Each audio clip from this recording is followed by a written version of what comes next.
Welcome to the serve the Lord in the priests and prophets in the fight for Christ in the go to war for the straight soldiers in the go to ground for the all my brothers in the become a man in the follow orders in the gonna die for the gonna live for the change my life in the real niggas in the spread the truth in the stay flammable in the I.S.U.P.K. The Israelite School of Universal Practical Knowledge. Since 1969, we've been spreading the truth that blacks and Hispanics are the real Jews of the Bible. We are under Commander General YAHANNA.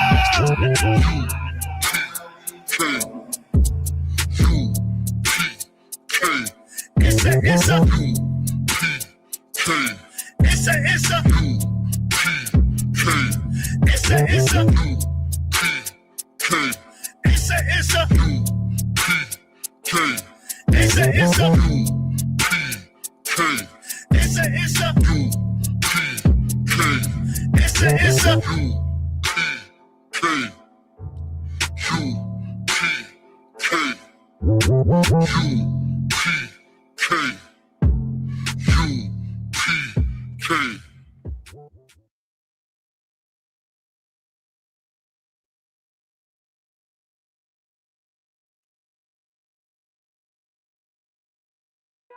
Yahweh about to lead them to freedom, release them from Edom, the border of wickedness. With that in mind, it's time to rebuild the temple. Rebuild the temple. Taking them back. Mr. Old school rap tunes. Ever since Honeys was wearing Sassoons. Do 22 and 5 look alive. Come a long way from the shuck and the jive to the 9 tribes that make up the northern kingdom. The Messiah's coming back. Yahweh about to lead them to freedom, release them from Edom, the border of wickedness. Malachi and Psalm 83 mention Yahweh's name ain't Jehovah. Better hearken to what Hosea told you. Open up the read out the Torah. Pray for wisdom, he'll show you law and order. Get you back on your feet to turn back our captivity. Back to the east, that is at least from here. Western hemisphere, the power, a strong tower, and it's up to be revered. So be a good cheer. He's the world conqueror, coming to redeem when the truth is unpopular. A blast of the shafars, the effect is Doppler. Welcome in the Nazarene, carpenter, the symphony and opera is playing. Proverbs are good sayings. After the weigh-in, the Son of Man is blazing and coming fast. Say it ain't so. I'm not sure y'all coming black, head white as snow. Double-edged sword, not words of peace, just the law, the life, and the judgment seat. And coming fast, say it ain't so. The Messiah coming black, head white as snow. With the double-edged sword, not words of peace, just the law, the life, judgment seat. Information overload, but no, I won't explode. Take it to the streets, meet me on the road. First and second Maccabees, put it in their faculties at the hands of the Greeks. Many Hebrew casualties, we living with realities brought about by the fact that our ancestors casually set aside as legalities. Leviticus 26 as the break for the ignorance, but 2/3 will be cut off. He only chose the remnant. A recompense is imminent, we call it Armageddon. Man's attempt to stand against the right arm of heaven, since severing from the law. Lucifer's undisputed, his command only only thing left to keep us rooted, suited and booted to prove the Messiah fulfills again. Colossians chapter 3 verse 16 while he's chilling in Hashemayim, the dummy say Shamayim. When you wean from the milk, you develop the teeth to rip the meat. Rap with intensity.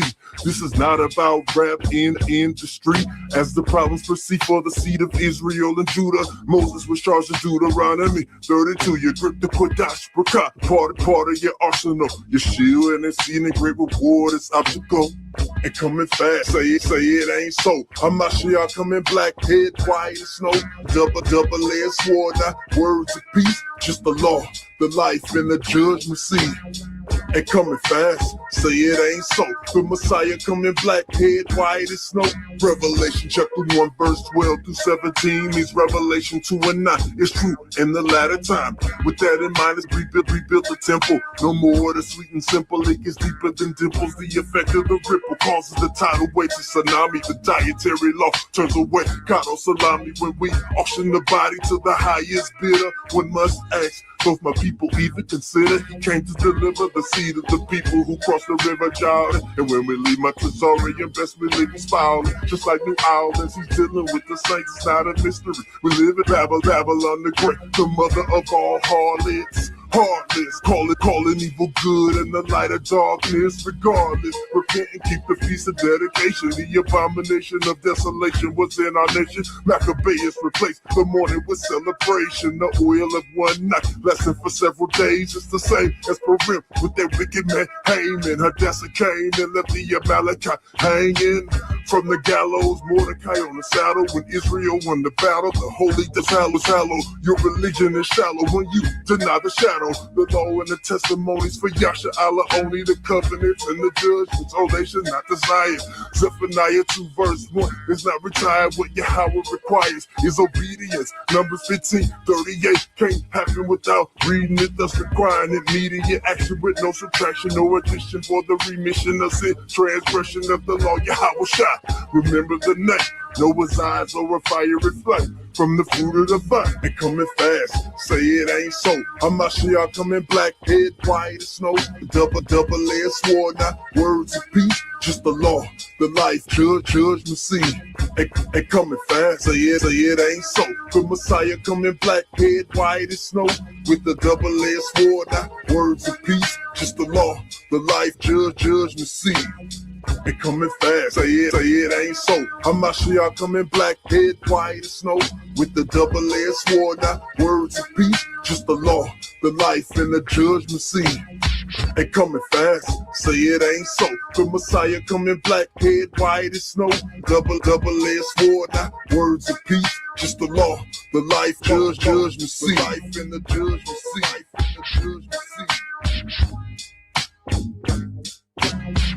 From the gallows, Mordecai on the saddle. When Israel won the battle, the holy day was hallowed. Recompense is imminent, we call it Armageddon. Mass attempt to stand against the right arm of heaven. With that in mind, it's time to rebuild the temple. Rebuild the temple.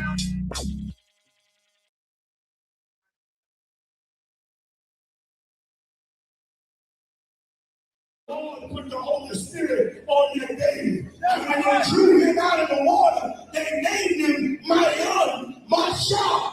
Him was drawn from the waters. That's why they named him.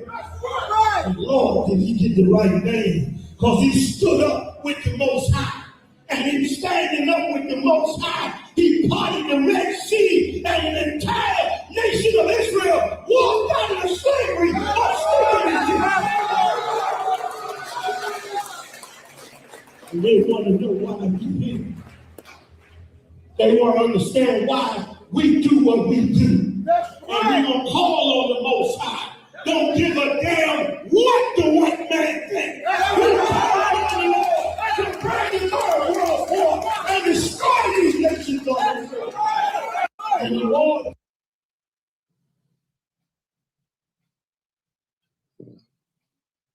Out of I.S.U.P.K. Kareem, Texas, on the Commercial Army. Now check this out. Real quick, I'm about to let you know something.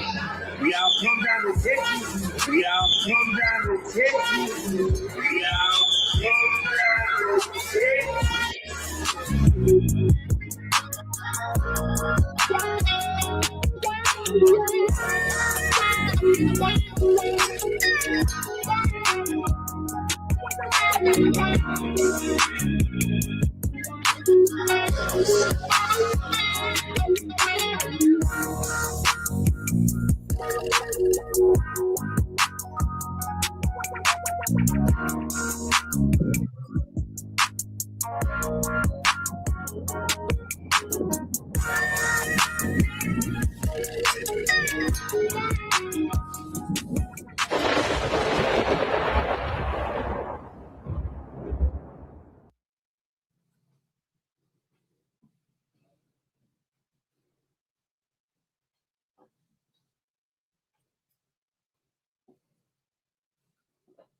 Yeah. Yo, we up. Clap it up. You know how we do. Clap it up. What an intro. Yeah, you in the right spot, man. The I.S.U.P.K. under Command and General YAHANNA. That's who we here to. We the school that you are in right now. Listen to this class. Let me get this straight real quick. Because before I go into anything, I want to thank Yahweh Shai, take the water for all that he's done for this nation, man. You know what I mean? To bring brothers out the dirt, man, and to rise brothers up, man, to defend this nation, the cause and everything that it represents. You understand? Underneath our King, Yahweh Shai, of course. Also, I want to give a good big shout out to Commander General YAHANNA.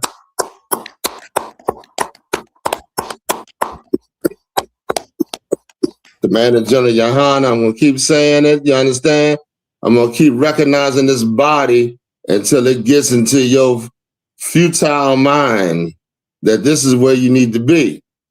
You understand? Commander General YAHANNA, honorable in his in this truth, man, the head, he holds the reins to this nation, and no other man could claim that. Right. You understand? No other man. So shout out to Commander General YAHANNA, man. I very sincerely and every day, you know, waking up to new truths, but you know, am in your debt and serve our King, serve you underneath our King, you understand? Most High in Christ. Also, we're going to go to the General Mahyman. I don't know how this goes. I want to thank General Mahyman for just being the pillar, man. Just always, you know, you know, at the back in Commander General YAHANNA, and you know, taking on all the issues of this nation, man, and making sure brothers is straight, sisters is straight, families is good, man. General Mahyman does it all. I can't even say enough, man. As well as teaching these bomb classes. These are some fine classes he's teaching. You understand? So the water to General Mahyman. Also, General Mayak. Y'all know General Mayak, man. General Mayak been always, I remember coming down from Philly in that red minivan from back in the day, man. I see that red minivan, but before I was in the school, I see that red minivan pull out. Y'all need any help with anything? No, we straight right. You know, I went to school. That was still an outsider at the time. But I was, you know, coming in and slowly getting my head right. And General Mayaka used to always give me that encouragement. He was like a great big giant before me. So General Mayak. Also, General Haza Young. General Haza Young, man. General Haza Young was instrumental when I came up in Philly. When I came up in Philly, and y'all might not know, it's a few stories about the school we would, you know, the some cats that was that rebelled, but General Houser Young always was there, man. He was always there to, always, give me that talk I needed. You understand, and all that. General Houser Young is definitely, brother. Everybody that knows General Haas know he's a hell of a brother. You understand? Looking out for brothers. Making sure brothers' well-being is all right and all that. So I'll give him a big round of applause. General SHALAM.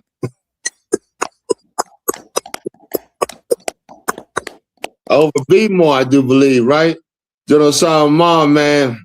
I'd never forget when me and him used to go out to Virginia. And General SHALAM, we used to always have a little, in the car going to Virginia. Like we was the two paired up to go into Virginia. I'll let y'all know. And we opened up Virginia back then, man. We used to have crowds out there in Virginia. And General SHALAM, we would have some of the, some outstanding conversations and the topics we're going to go into and all that. It was a hell of a time, man. I loved every bit of it. So I'll give a shout out to him. Also, General Kathungaba. My main man, General Kathungaba, spent many years in the barracks in DC, man. You understand? But it was a hell of a time. I tell everybody, it was an amazing time. You know what I mean? Brothers are learning a lot. You know what I'm saying? Growing. It was just, and also Captain Mashak and Captain Nayata. You know what I'm saying? It was just amazing. So we'll give out General Gatham a shout out to him. General Kabbalah, General Q, what it is, what it do. My General Q as well, man. I remember him always getting on me about that fitness, but making outstanding dishes. You know what I'm saying? And just being in there, being supportive, a hell of a brother as far, and hell of a historian as well. You know what I'm saying? General Q, I used to go always back to General Q. Where's the note for this? You got the notes for this, or did you take, this and that, whatever, So he was just always, looking out for a brother. And these men, man, are really, I remember all the things used to go back in that old school. Man, that Capitol High School, boy, was something that I hated to see that being torn down.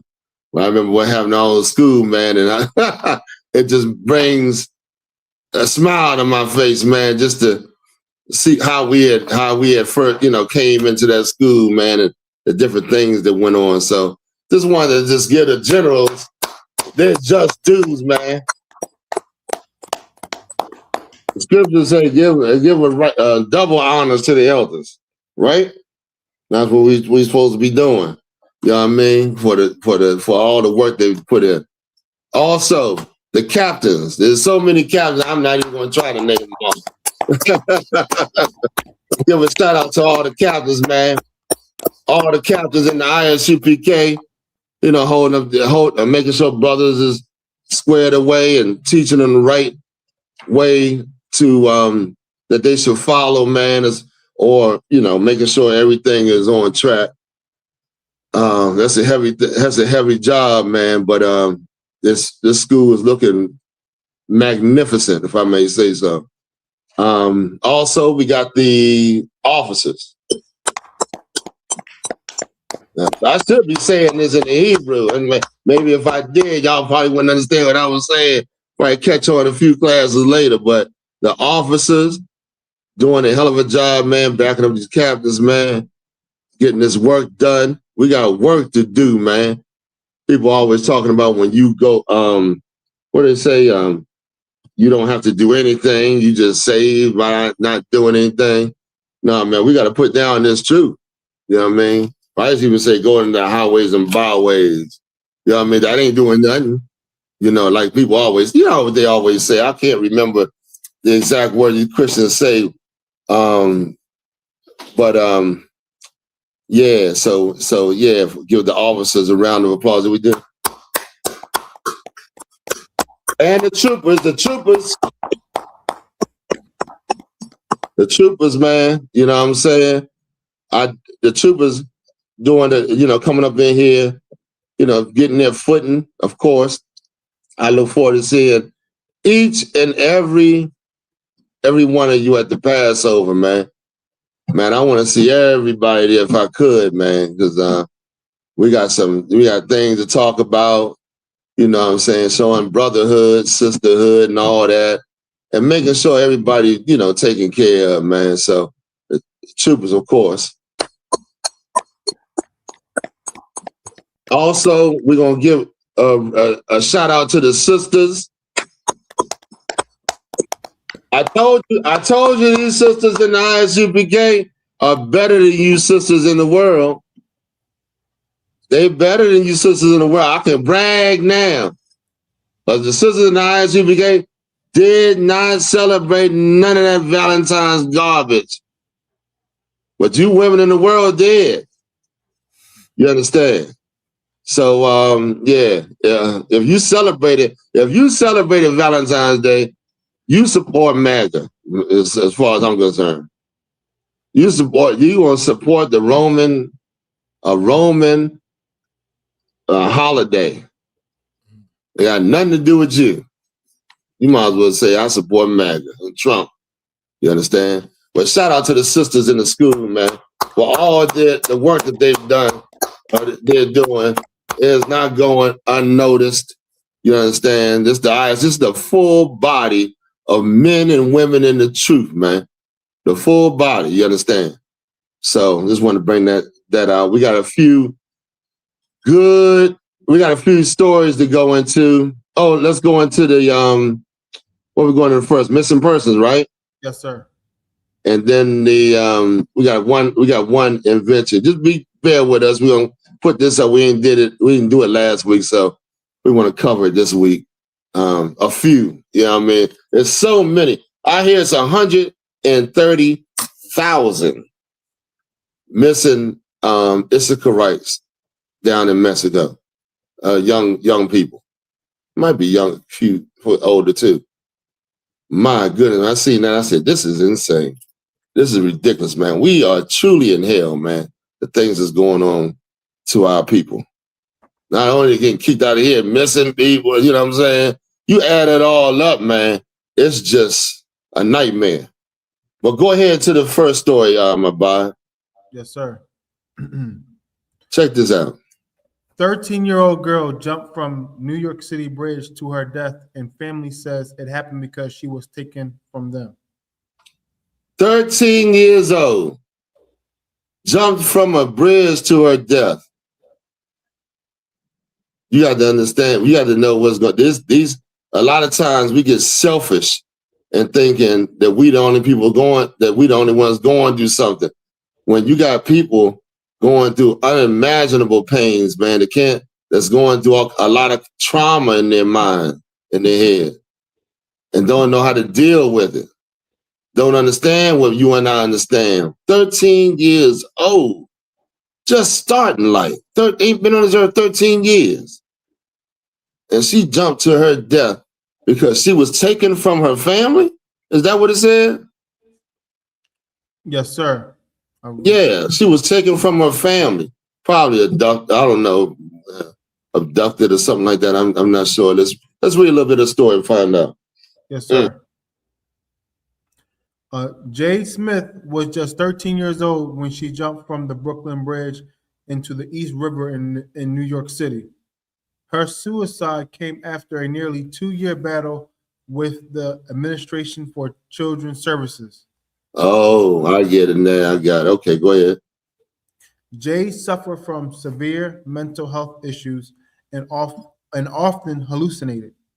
So she was taken from, I guess she was taken from her parents 2 years ago, whatever reason, and put into the the system. And the young sister, it was just too much for her. That lets you know, man, this is, you can imagine what kids are going to do when their parents divorce one another, or life, the unstableness of life after that situation happened, or, all kinds of things, man. People ain't, our kids ain't eating a lot of times. You know how many homeless kids there is in the city? Oh my goodness. Homeless around the country. I'm talking about kids. They got to adapt to that type of situation. Like, you never know what a person is going through, man. You know what I'm saying? That's why these laws is real important for us, man. The Lord's laws. Go ahead, read some more. Yes, sir. Oh, let me just say this before you start. If anybody got any questions or anything like that, please type them in. You understand? We'll try to get to them as soon as possible. Go ahead, Abad. Yes, sir. According to a lawsuit, a 2022 delusion changed Jade's family life in the worst possible way. Jade claimed someone came into her room one night after she went to bed and groped her. She eventually named groped her. Yes, sir. Okay, go ahead. Damn. That's another thing. These goddamn child molesting ass people, man. Jeez, boy, this is insane. You can't even be a kid. Can't even grow up. Can't even get a chance at life. How you think somebody going to process you? Is she 10 years old, 11 years old, you groping her because you got some old lust up inside of you that you never had any, never dealt with. You understand? This, you know what I mean? It's going to be a payment for it. You're going to have to pay. Straighten it out. These sins going to have to be paid for, man. Go ahead. She eventually named her stepfather, Richard Nemo, as the abuser. Stepfather abused her. Right in the family. It's somehow, some way connected to the family. And, go ahead. The accusation led to Jade's removal from her family's home in the beginning of their nightmare. Jade's parents want justice for their daughter. That's insane. That's terrible. Okay.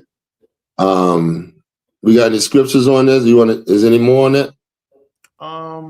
Any interesting parts, or just is about it? That was basically it, sir. Well, I wanted to start off the missing person with that story right there, man, and show you how much trauma and how much, that our kids are facing. They shouldn't have to be, that weight shouldn't be put on them at that young of an age, man.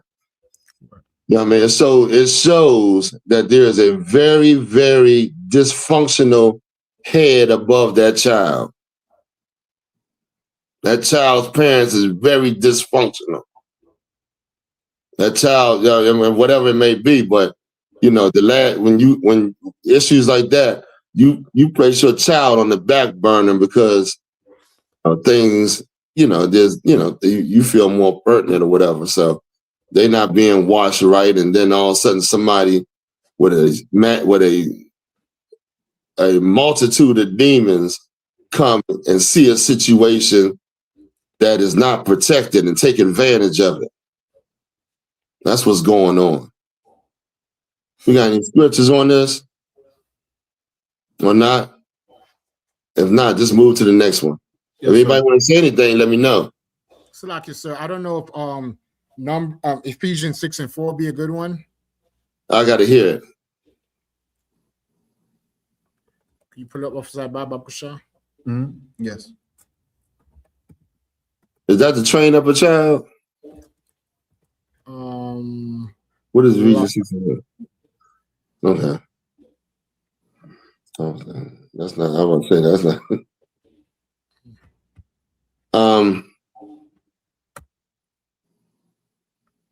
Making it big right now. Mhm. This is Ephesians. This book of Ephesians chapter 6 and verse 4. And ye fathers, provoke not your children to wrath, but bring them up in the nurture in the admonition of the Lord. I mean, you can use it. It's probably not the best one, but you can go around about explaining it. You know, of course, the fathers are instrumental in the homes. You know what I mean? To keep that type of activity from coming in the house. You know what I mean? Person will think twice if there's a man in the house rather than if there's just a woman in the house. You know what I mean? The kids don't even they'll try a woman. You know what I mean? Before they try that father. You understand? Give me some more. Is that it? That was it, sir. Okay. But yeah, you definitely supposed to, bring your child up and admonish them in the right way that the Lord said to do and teach them his commandments, of course. You know what I mean? Let's go ahead. Yes, sir. Mm-hmm. The next missing persons is 16-year-old girl missing since September in Sacramento. Police confirmed. Saria Hamilton, last seen Sacramento, California. Oh, hold up. She was missing since when? September. Since September. Wow, okay. Sacramento, and she's 16? Yes, sir. And what's her name? Saria Hamilton. Saria Hamilton? Sure. Okay. You know what you gotta do out in Cali. You know what I mean? I heard that storm coming out there too. In certain places in Cali, huh? Okay, go ahead. Okay. Next one is Asia. Asia. Last seen, yes, sir. Missing since October. Last seen in East New York, Brooklyn. In Brooklyn since October. Asia. Okay, how old is she? She about 4. It doesn't say. Okay, don't sweat it then. You know what I mean? New York, you up. We got kids missing around here, man, And keep an eye out for them. Yeah. Okay. Yes, sir. Next one is Jessica Alvarado. Jessica Alvarado? Cavalcante. Okay. She's age 31. She's Hispanic. She was last seen January 28th, 2026. Damn, okay, that's it. Okay. Where? From Dominguez Street, Wilmington. Delaware? I believe so, sir. Yes, Wilmington, sir. Delaware. Okay. That sound like Wilmington, Delaware. Okay, we gotta definitely keep the lookout for. Say her name one more time.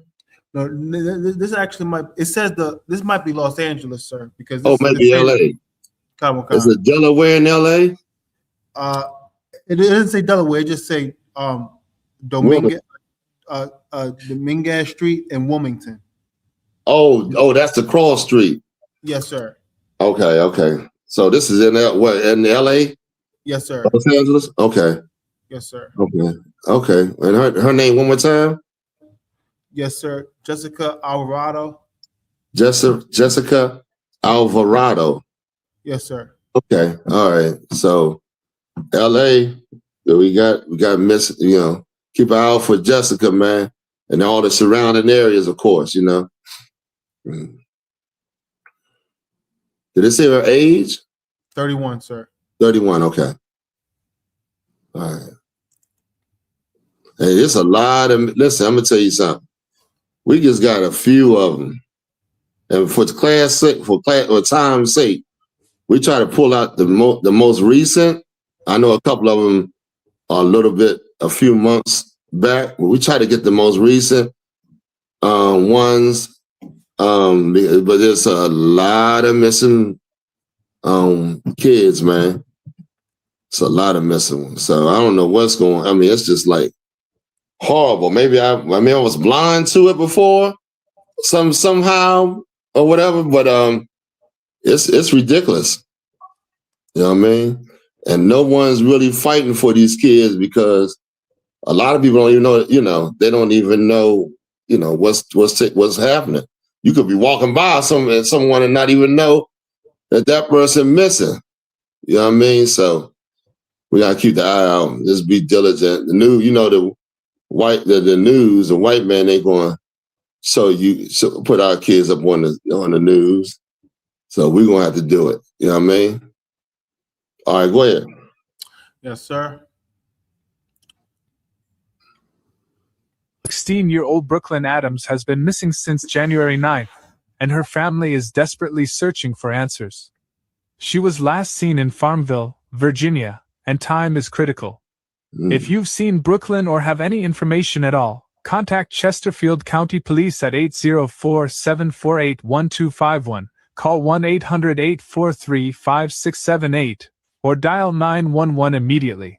Please share. Your action could help. That gave all the information right there, huh? Okay. What'd you say? Would you say something? I was saying that was in that one, sir. On the video. All right. What was it, Farmville, Virginia? Yes, sir. And okay. They gave her age and all. It gave her her age and everything. Yeah, I think it did. But okay. I don't think. Yeah, 16-year-old. Yeah, she did give her 16. Okay. All right. No sweat. I believe next is the invention, sir. Okay. Yeah, we can go into the invention. We got one guy. He's real. This guy right here.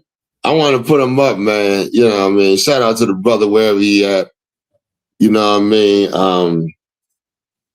But he laid some important stuff down. Is that him? Yeah. Is that the only one, right? No, we got two more, sir. We got two more? Okay. All right. Let's go ahead and run and see what the brother has to say. Yes, sir. Who consumed the most chicken on the planet? America. Go a step further. Because the white man got it from us. Really? The black man. They fry a lot of chicken. Fried chicken. How you think Colonel Sanders got where he was? He stole that woman's shit. He took her recipe. You know why? Why? Everything, put it this way. You invent something. I own you. So whatever you do belongs to who? To your owner. So I take the credit. But here's the crazy part. I don't know how to build it, so I need to keep you working. Do you know about the woman? Her family just sued not too long ago. They went ahead, and it's gonna blow your mind because they still try to do this shit today. They took a sample of her blood, and it was rare. Rare. It came from the original bloodline of our people back then. Before the Moors, I may add, thank you. Her blood, after it's supposedly dead, because it can live out the body for 7 days. You know that, right? Mm-hmm. Okay, wow. Just because it turned brown, I don't mean it's dead. All right. Now, wait a minute, why, huh? They done cured this, making all these vaccines off of her blood. Yeah.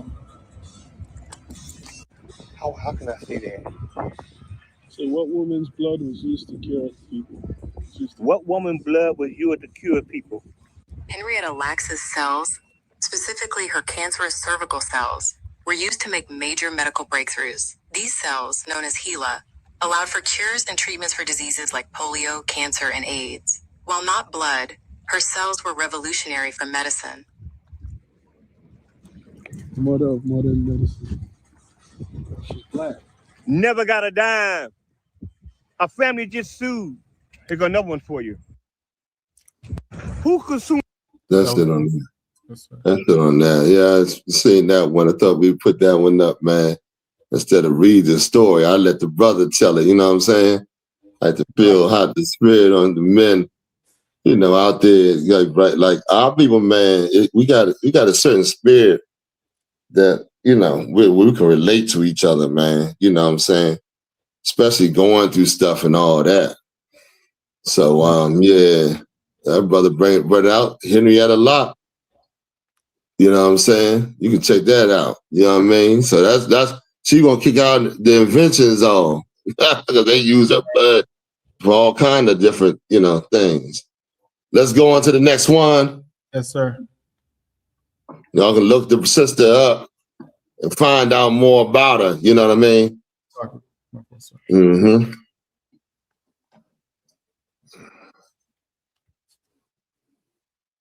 A black woman's invention inspired the call buttons we use on airplanes today.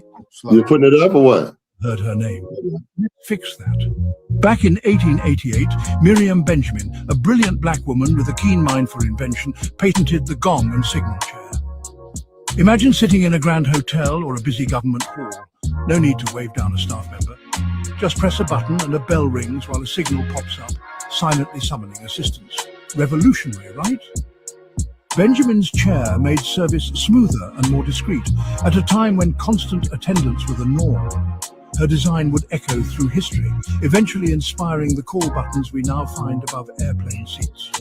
In an era when black women inventors faced towering barriers, Miriam Benjamin's ingenuity shone through. Though she's rarely mentioned in textbooks, her legacy lives on every time we press that little button for help. Rather remarkable, don't you think? Did you know a black... Most High in Christ, man. That's amazing. You know what I mean? Put the next one up. That's amazing, man. Like we finding out a lot of different things that have been invented by, and the word getting out. Everybody started to talk about it. The word is everywhere now. Black people unearthing all kinds of things that your forefathers and mothers had done. You know what I mean? It didn't get recognized for all kind of places that was, you know, that have been destroyed, and you know, a lot of history been destroyed. You got that old nutcase in the dang White House trying to, you know, destroy all black people's history, take down the history. You want to do away with it, you know what I mean? But you ain't gonna be able to do away with this, man. You know, this is we the people that brought down our history from word of mouth. You know what I'm saying? In the past. So yeah, it's gonna definitely get around. What we got here, Bob? Yes, sir. Student has used a pencil sharpener, but almost no one knows the black carpenter from Fall River, Massachusetts, who invented it.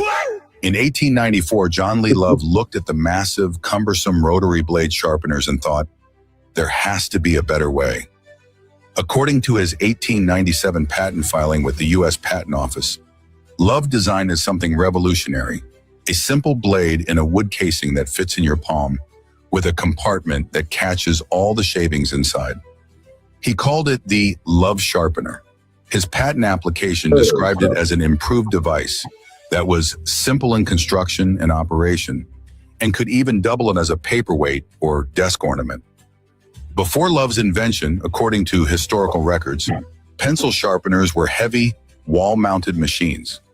Love made it portable. You could carry it in your pocket. 2 years earlier, in 1895, Love had already patented an improved plasterer's hawk, a lightweight foldable tool for masons that was far better than the heavy one-piece versions. Here's what's heartbreaking. According to biography.com and historical newspaper accounts, on December 26, 1931, John Lee Love and 9 other passengers died when their car collided with a train near Charlotte, North Carolina. He was just 42 years old, unmarried, and largely forgotten. But his invention, according to patent historians, the Love Sharpener is still the most popular pencil sharpener design in the world. Every time you sharpen a pencil, you're using his design. If this story gave you chills, comment below. Subscribe. We're honoring the inventors who changed everyday life but never got credit. Share this with a teacher. They need to know who really made classrooms possible. Every student. All right. There we go. You know what I mean? That's the last one? Yes, sir. Okay. Yeah, okay. All right. So we're gonna go with going to the topic. What's the name of the class one more time? I forgot what I named it. Yes, sir. The name of the class is A True Warrior Recognizes God as Being Omniscient. All right. In other words, a true warrior has a big. Give me First Samuel 18, I think it is, and 38. A true warrior has a big God. You understand? He don't have most people today. They think of God as being small. Something is why I say that. Like you don't worship the Lord because you don't fear the Lord. He's not omniscient in your mind. He's not the God that you claim to serve God, but yet when I see the things you do, like Valentine's Day, like this day, whatever day, whatever days that the holidays at this place right here, you flow with it as if you have more fear of this place than you do of God. And let me tell you something, that's going to change really soon. But a warrior, he understands and has a big fear of the Lord. You understand? He don't go by. We're gonna find out right now a man that feared the Lord, that had understanding. Here's another thing that this is so wicked right here. People talk about the shield all the time, right? They don't understand why they call it the Star of David. Salaki, go ahead about it. We did have 2 stories, just to remind you, sir. We got 2 more stories. I said, was that it? I thought you meant the inventions, Salaki. What stories we had? We might have to just clip them because it's already 47. Huh? Yes, sir. The stories is Harley asks Sorendos why so much Netflix content for children promotes a transgender. Oh yeah, we got to do that one. And what's the other one? And the other one is it's Black History Month. Black man tells racist black. Oh yeah. We could drop that one. We got to do the Netflix one, but I'm gonna come back because I really want to touch on this topic. It is one that needs to be, it's real heavy, and we can get into it. But go ahead, let's go into the Netflix one. Yes, sir. This is real important right here. And then get the Prince of the Air for this one. Yes, sir.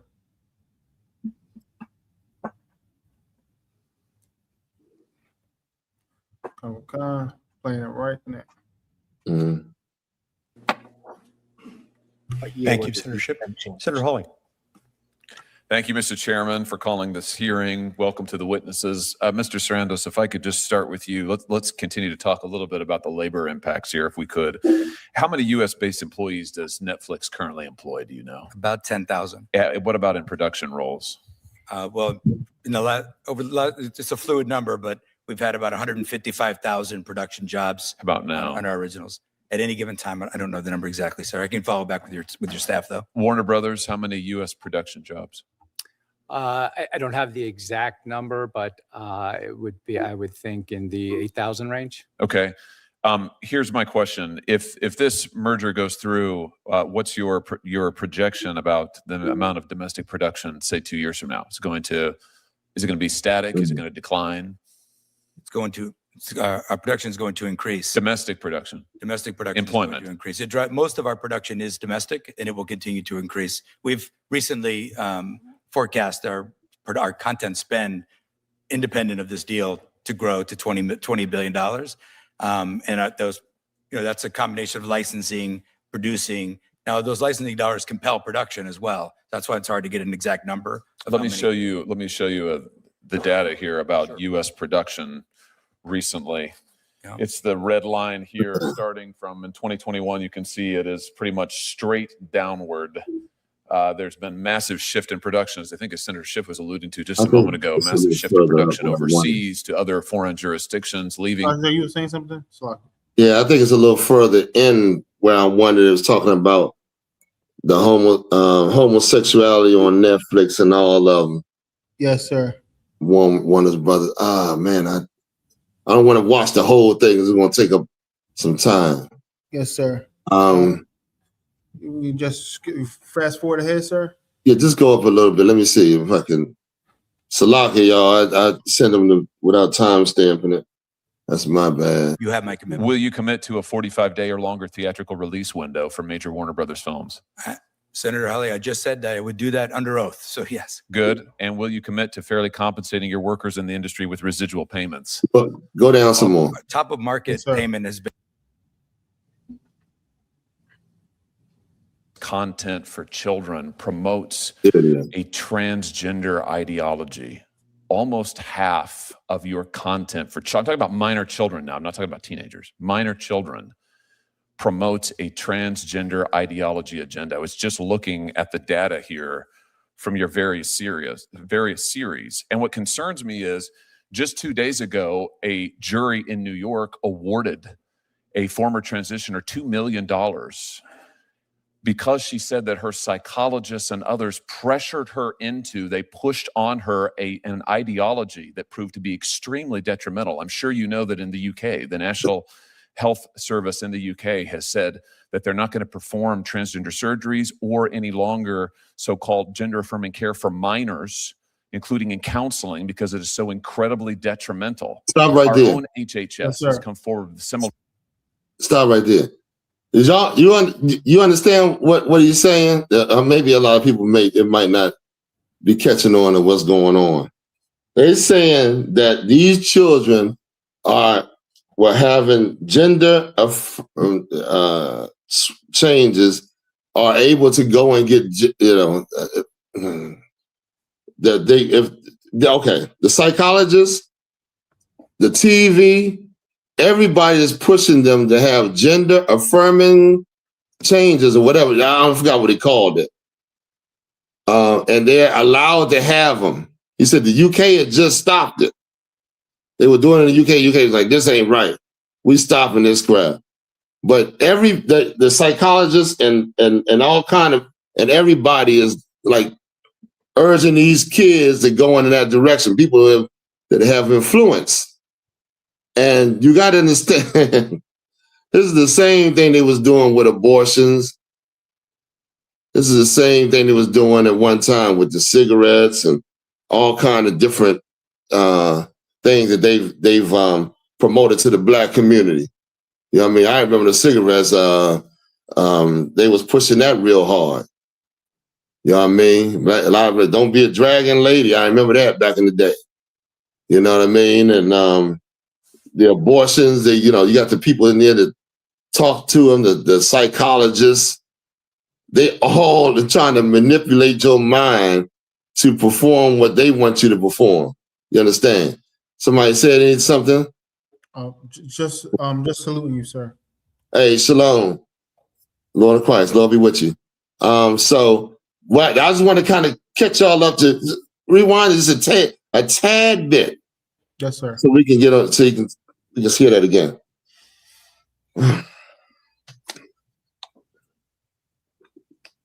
Come on.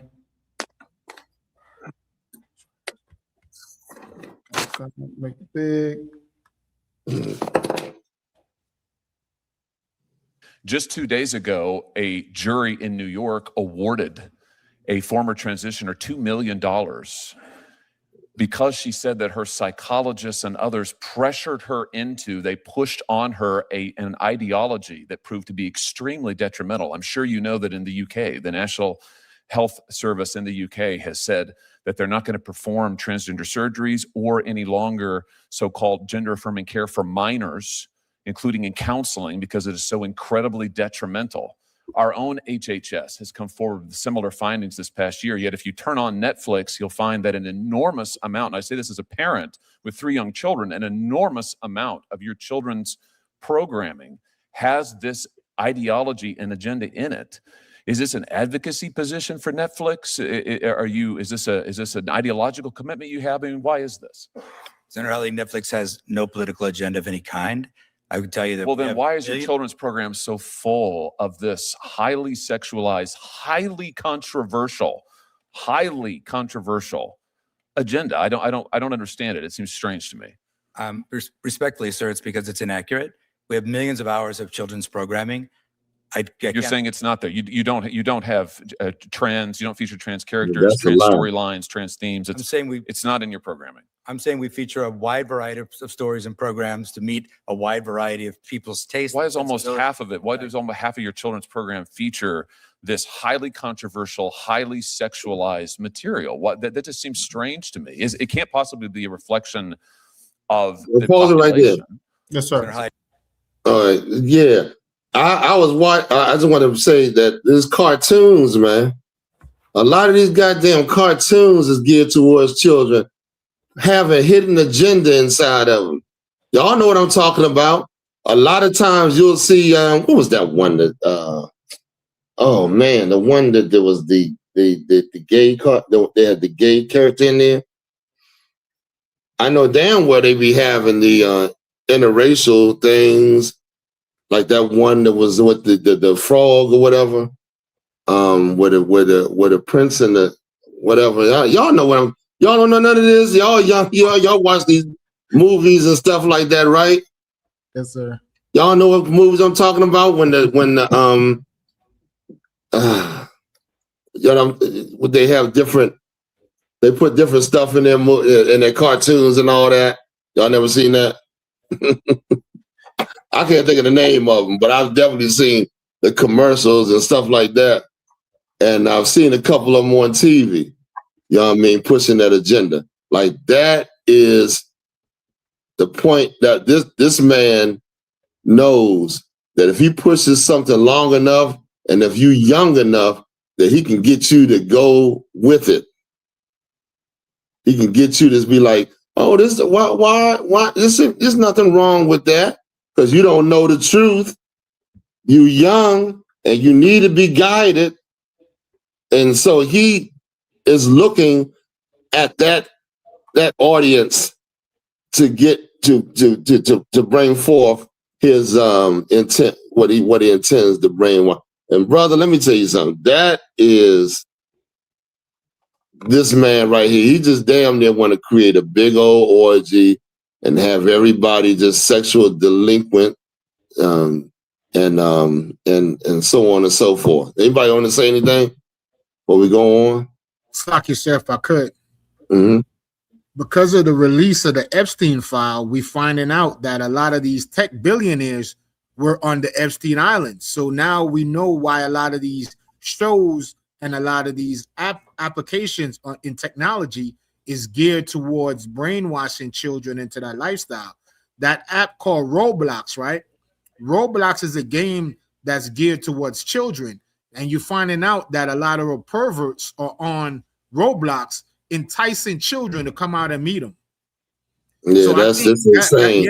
That type of thing right there. And see, that's why they attacking children. I mean, they really attacking children, man.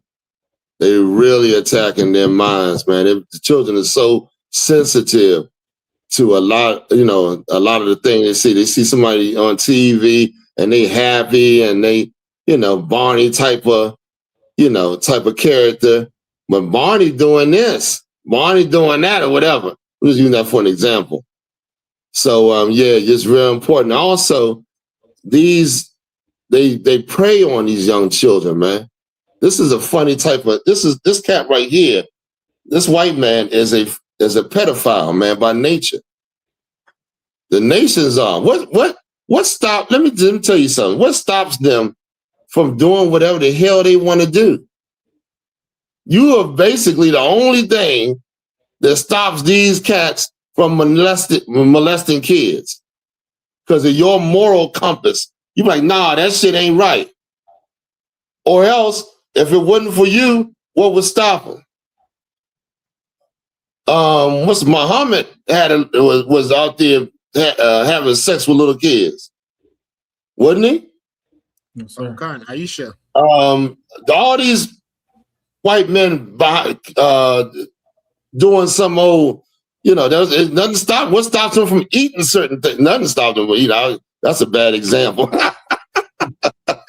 But you know what I'm saying? Like the Lord's laws is what raises our moral compass, man, and teaches us right from wrong.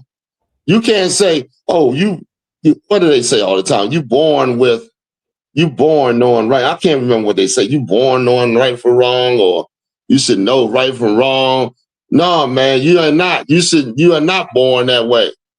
You know what I'm saying? Children are stingy as hell at a young age. You got to teach them not to be that way. You understand? Anybody want to say anything? We got some responses online, sir. Oh, please. Let me get those. Yes, sir. UPK Makolak says, is it SpongeBob, sir? Relating to the other question, sir. SquarePants. It's crazy. I'm not sure. But it probably is. There's quite a few of them out there. You know what I mean? Pushing all kind of evil, man. You got to definitely check on what your children watching. You understand? But if it is SpongeBob, I'm not sure. I don't even watch these cartoons, man. But, I know from what I've seen in some of these commercials and on some of these, few that I've seen, that they have a lot of agenda in there. I'm like, God damn, man.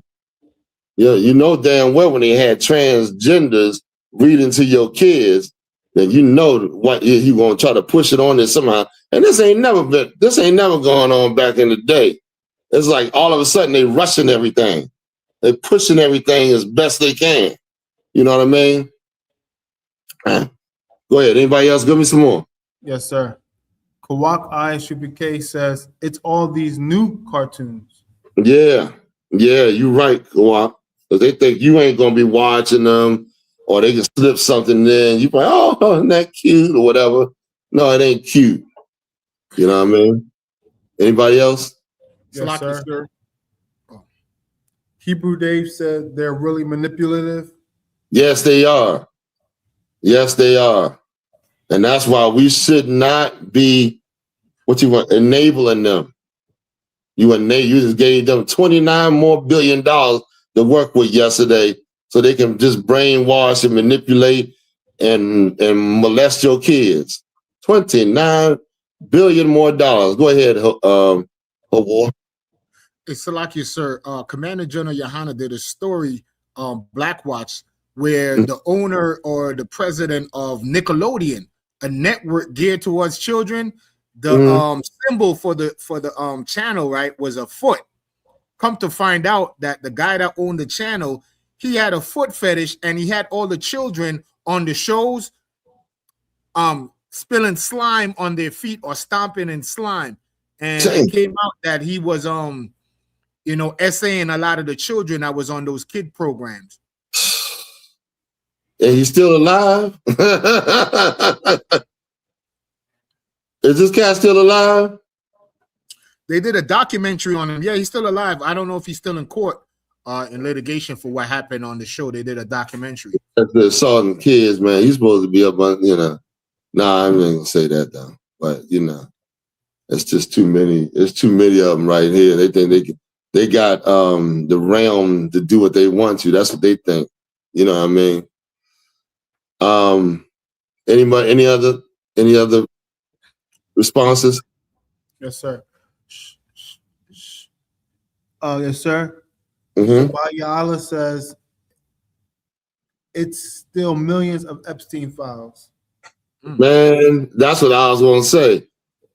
These kids that are disappearing, that that they've been taken over there to that Epstein Island, and these different what do you call them? These different secret societies they got going on. Man, I'm gonna tell you, it's coming out that these places are sacrificing and doing all kind of different things in there, man.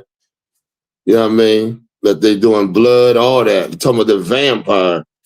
This is the real vampire that comes out at night because his skin is, don't agree with the sun.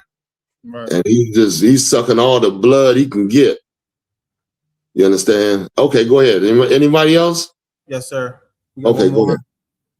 ahead. Kawak I.S.U.P.K says, shows with trans representation, Danger and Eggs features a trans girl voiced by Jazz Jennings. Dead End, Paranormal Park features a trans man, and Steven Universe explores gender expression. And this, I'm gonna tell you what, I remember when Snoop came out, he had some show, people saying he was standing against it at first, but I guess after all the little backlash, he came out and started to join it. Remember we came out with that story Yes, sir. a few classes back? Like that's a coward. That's a coward. Not only for his kids, but for Black and Latino kids that need somebody that look up to, Blacks and Latinos in positions like that, man. You can't give no kind of righteous, righteous thought. There's something to go on. That's a coward. That's a man that do anything for some money. He'll shake his ass for some money. You understand? Go ahead. Let's give him some more on that. The what's the name? Video, sir. Yeah, video. So,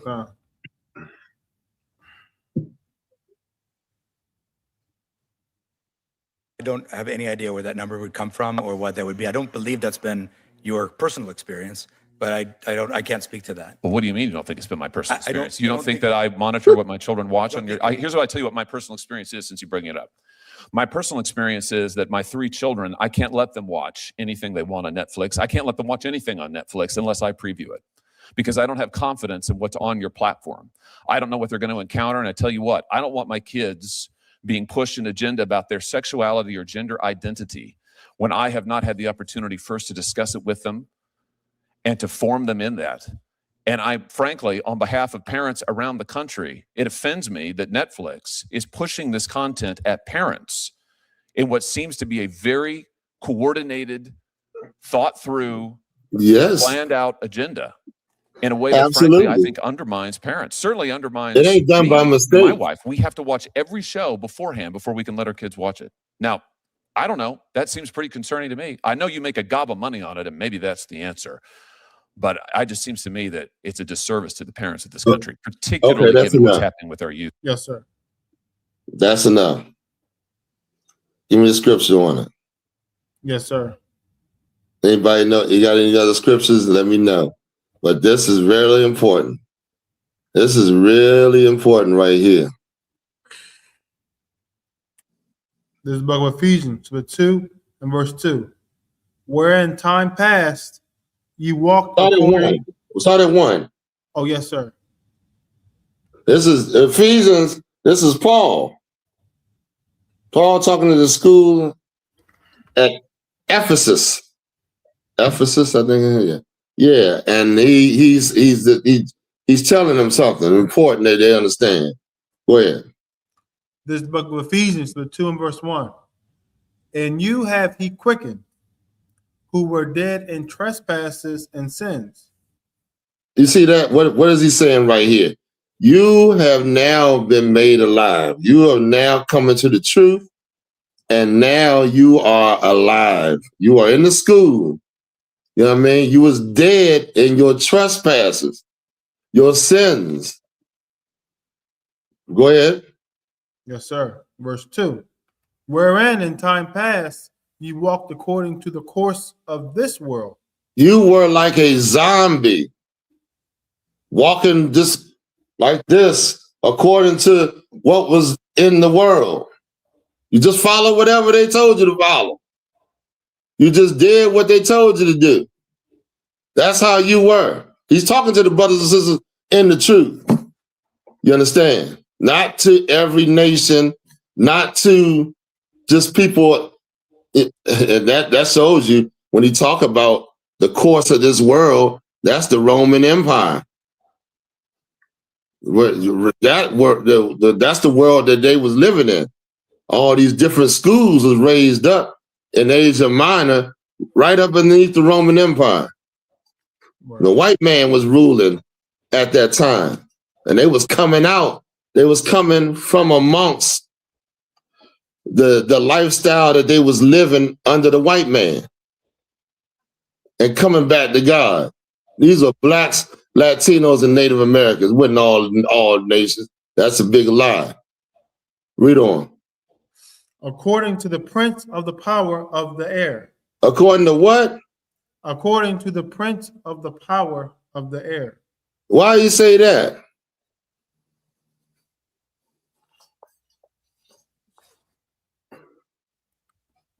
Why do you say that? What's good? Somebody break it down to me.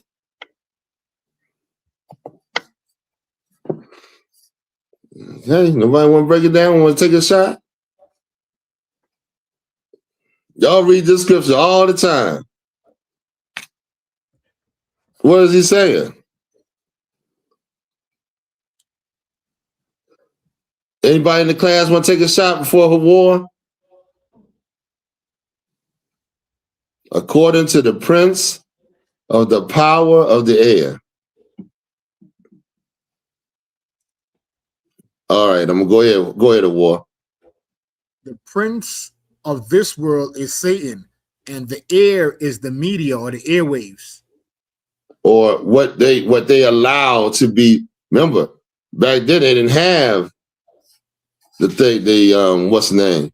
What they allowed to be taught in their regime, or the things that they were allowing to be, you know what I'm saying? Right. It wasn't like they had transistor radios or anything like that. You follow what I'm saying? Yes, sir. All right. So that's what he's saying.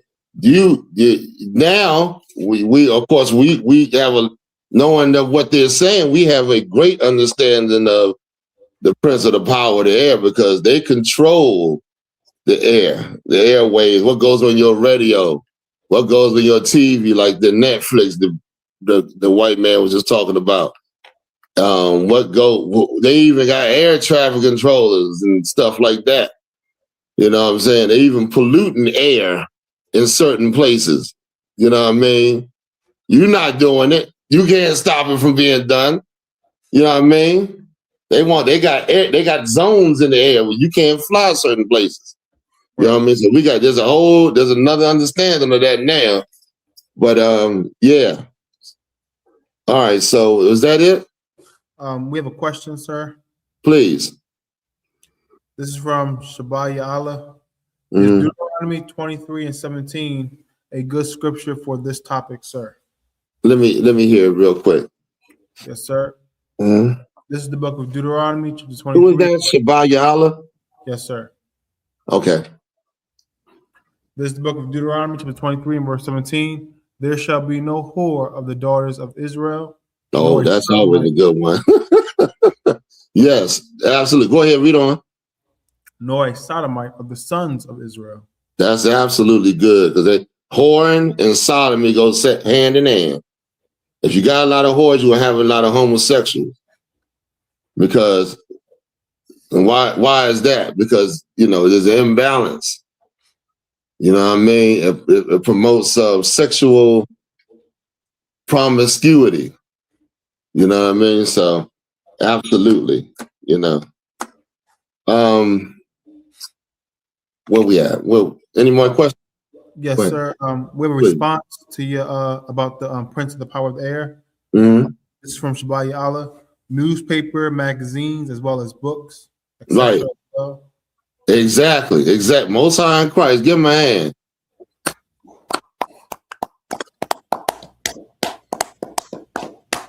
And that's right. Absolutely. You know what I mean? Where we at now? Oh, okay. So now we're gonna go into the how people see God. Like Christians, they see God little. They see a little God. The Most High, they don't see that. All that talk about we love God and God is this and all that singing. When it comes to representing God or doing the things God wants them to do, they don't fear that. They fear the man in charge. That's why they celebrate Valentine's Day. That's why they're doing everything that the man in charge has them believe. You got 1 Samuel. Before I do that, let me see, where am I going? I know y'all women out there, if y'all didn't get them no candy or no flowers or balloons, they got a little attitude. They caught a little attitude. They throw a little tantrum, start rolling around on the ground, kicking and stomping. And yeah, that's a big kid right there, boy. I want my balloons and candy. Now, it's all right to get your woman balloons and candy, but not on Valentine's Day. Right. Not on Valentine's Day. Just let her throw her little tantrum, kicking and doing what she got to do. Tell her to make it more dramatic. Tell her make it more believable. You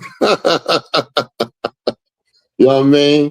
That's always talking about she ain't a kid. Well, if you're not no kid, I'm grown. I'm grown. If you grown, then start to act like an adult. You know what I mean? We can't do those things. You're gonna have to stand firm, black man, for this, for our nation, man. You can't expect no woman to do that. Just can't do it. That's why the Lord said, the flock of my sheep are men, man. You know what I mean? What else we got? We got a comment, sir. Please. J-Jet says, I had a whole argument this morning with the Rib because I didn't do anything for this day. I'm trying to tell you, brother's about to flood them comments in a minute. You stand firm, brother, man. Shoot. Stand firm, man. Listen, women, don't y'all know women get together and start high-fiving each other when it's talking about how they brought down a man. You understand? I mean, they get more, what I want to say, they get more hype and spirited. You know what I mean? A lot of times when we gotta have to do the same thing with brothers and make sure brothers stay strong for these things. Damn right, man. Shoot. Both sides right. Argue with it. I'm not doing this. Wait till next week sometime. I might get you something if you act like you got some goddamn sense. You know what I mean? You know what I mean? I'll be like, you mean to tell she looking at me for some candy on Valentine's Day? I'm gonna be like, you mean to tell me all that Halloween candy gone? Oh man. Man, y'all gonna give me a these women, these black women. Jabbar, you always talking about a black woman. Don't you even dream about it, about anything over here. You understand? But anyway, let's go where we at. Yes, sir. We're gonna read about this brother David, man. A young David who looked when Goliath came out. And Goliath came out, you had men trained in Saul's army. Saul was the king, right? Saul's army. And for warfare and all. But when this 9-foot, 9-inch giant came down day and night, taunting the army of Israel, our people, Goliath is African, y'all know that, right? Yes, sir. You know what I mean? The same, damn, I can't get the name.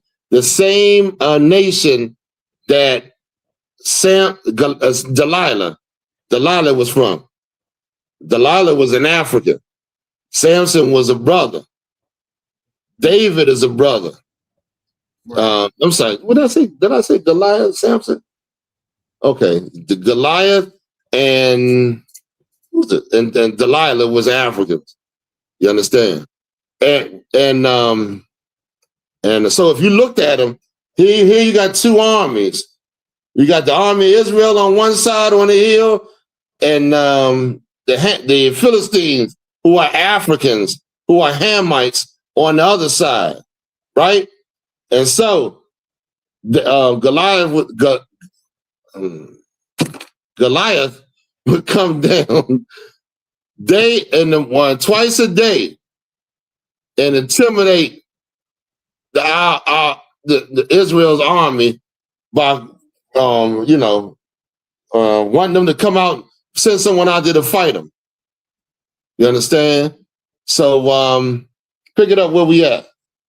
Yes, sir. 1 Samuel 17 and 38, sir. Yeah, I think it's 38. Let me see what you got. Okay. This is the book of 1 Samuel, chapter 17 and verse 38. And Saul armed David with his armor. So now here goes David. Okay, what's happening here? David had already said, listen, I'll go out and fight him.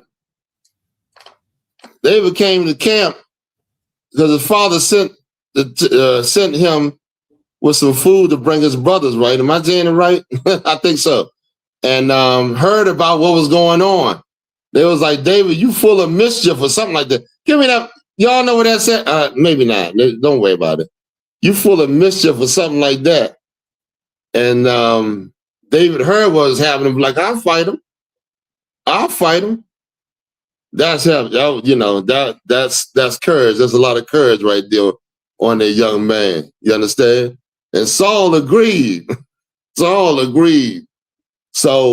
go ahead, pick it up. Yes, sir.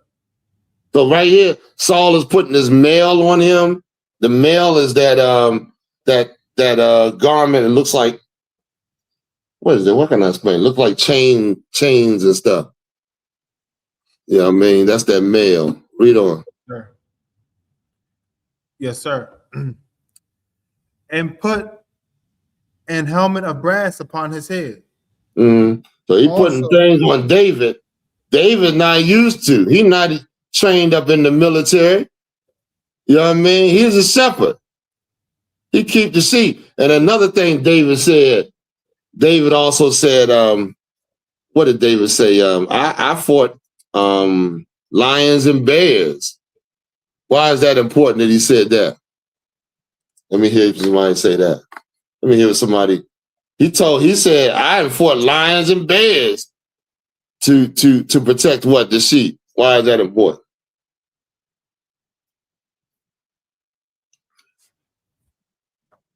Somebody give me Ezekiel 34 and 8.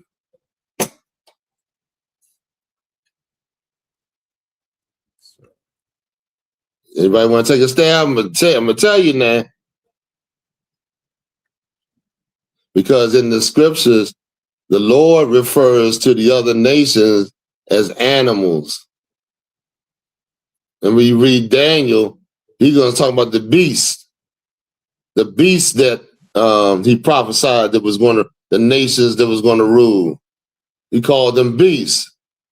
You understand? When you read in Revelations, he talk about the beast that came out of many waters. You know what I mean? They were a lot. I mean, it's like metaphors for these other nations that don't know God, that just run around on this earth and do what they want, like these child molesters, pedophiles, people that eat every goddamn thing and have sex with whomever. That's a beast spiritually. Go ahead. What you got about? Yes, sir. This is the book of Ezekiel, chapter 34 and verse 8. As I live, saith the Lord God, surely because my flock became a prey, and my flock became meat to every beast of the field. And that also, I forgot about Adam, the beast that talked to that snake. You know what I mean? But he said, because I live, my flock became a prey to all the beasts of the field. What's that talking? What does that mean? Metaphor. Go ahead, tell me what it means.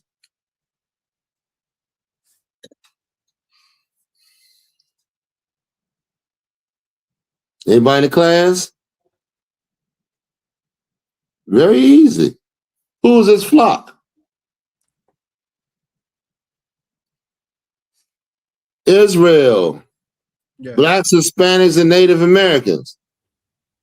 and we became a prey to all the beasts of the field. Is that what it say? Who was the beasts of the field? All the nations that had us in captivity. The Egyptians, the Persians, the Babylonians, the Greeks, the Romans, all of them. We became a prey to the beasts of the field. Go ahead, go down, skip down to verse 28. Yes, sir. And Ezekiel, sir? Yes, the same thing. Just go down to 28. Yes, sir. Same chapter. Verse 28. And they shall no more be a prey to the heathen. Hold up, wait a minute. God said they should never be no more prey to the heathen. He said beasts at first. Now you know who the beasts are. The heathen. Who are the heathen? The nations outside of us, outside of Israel. Go ahead, read it again. And they shall no more be a prey to the heathen. That's it? Okay. Neither shall keep going.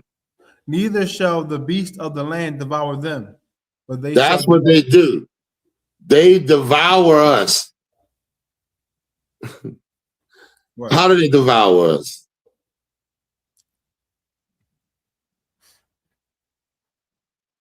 Go ahead, Abad. Hold on. Anybody in class want to take? Oh, go ahead. Yeah, go ahead. Go ahead. I said oppression, sir. But tell me how. Of course they oppress us, but tell me how.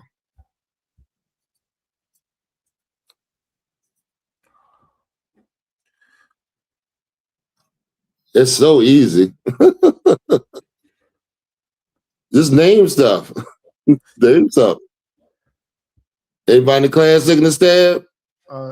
Yes, sir. J. Jack says they have been eating us. Cannibalism. Yeah, that's the actual devour us. But they devour you by putting these nations in your neighborhood to suck up the money that's supposed to go to your people. Don't you know the Chinese deal with Chinese people. Arabs deal with Arab people. East Indians deal with East Indian people. They got stores in their land right now that they deal with their people and the money stays amongst them. Africans do too. But when it comes to us, we deal with all the nations. We spend our money to everybody but us. That's one way of being devoured. Drugs. You understand? Worshiping a false white god. That devours us. Putting that crap on TV to our kids, man. So having our kids grow up no use to us, living a whole total different lifestyle. You get old, your kids will not be there for you. That's a horrible feeling, man. That's a horrible feeling. You know what I mean? They devour us in all kinds of ways, man. Go ahead.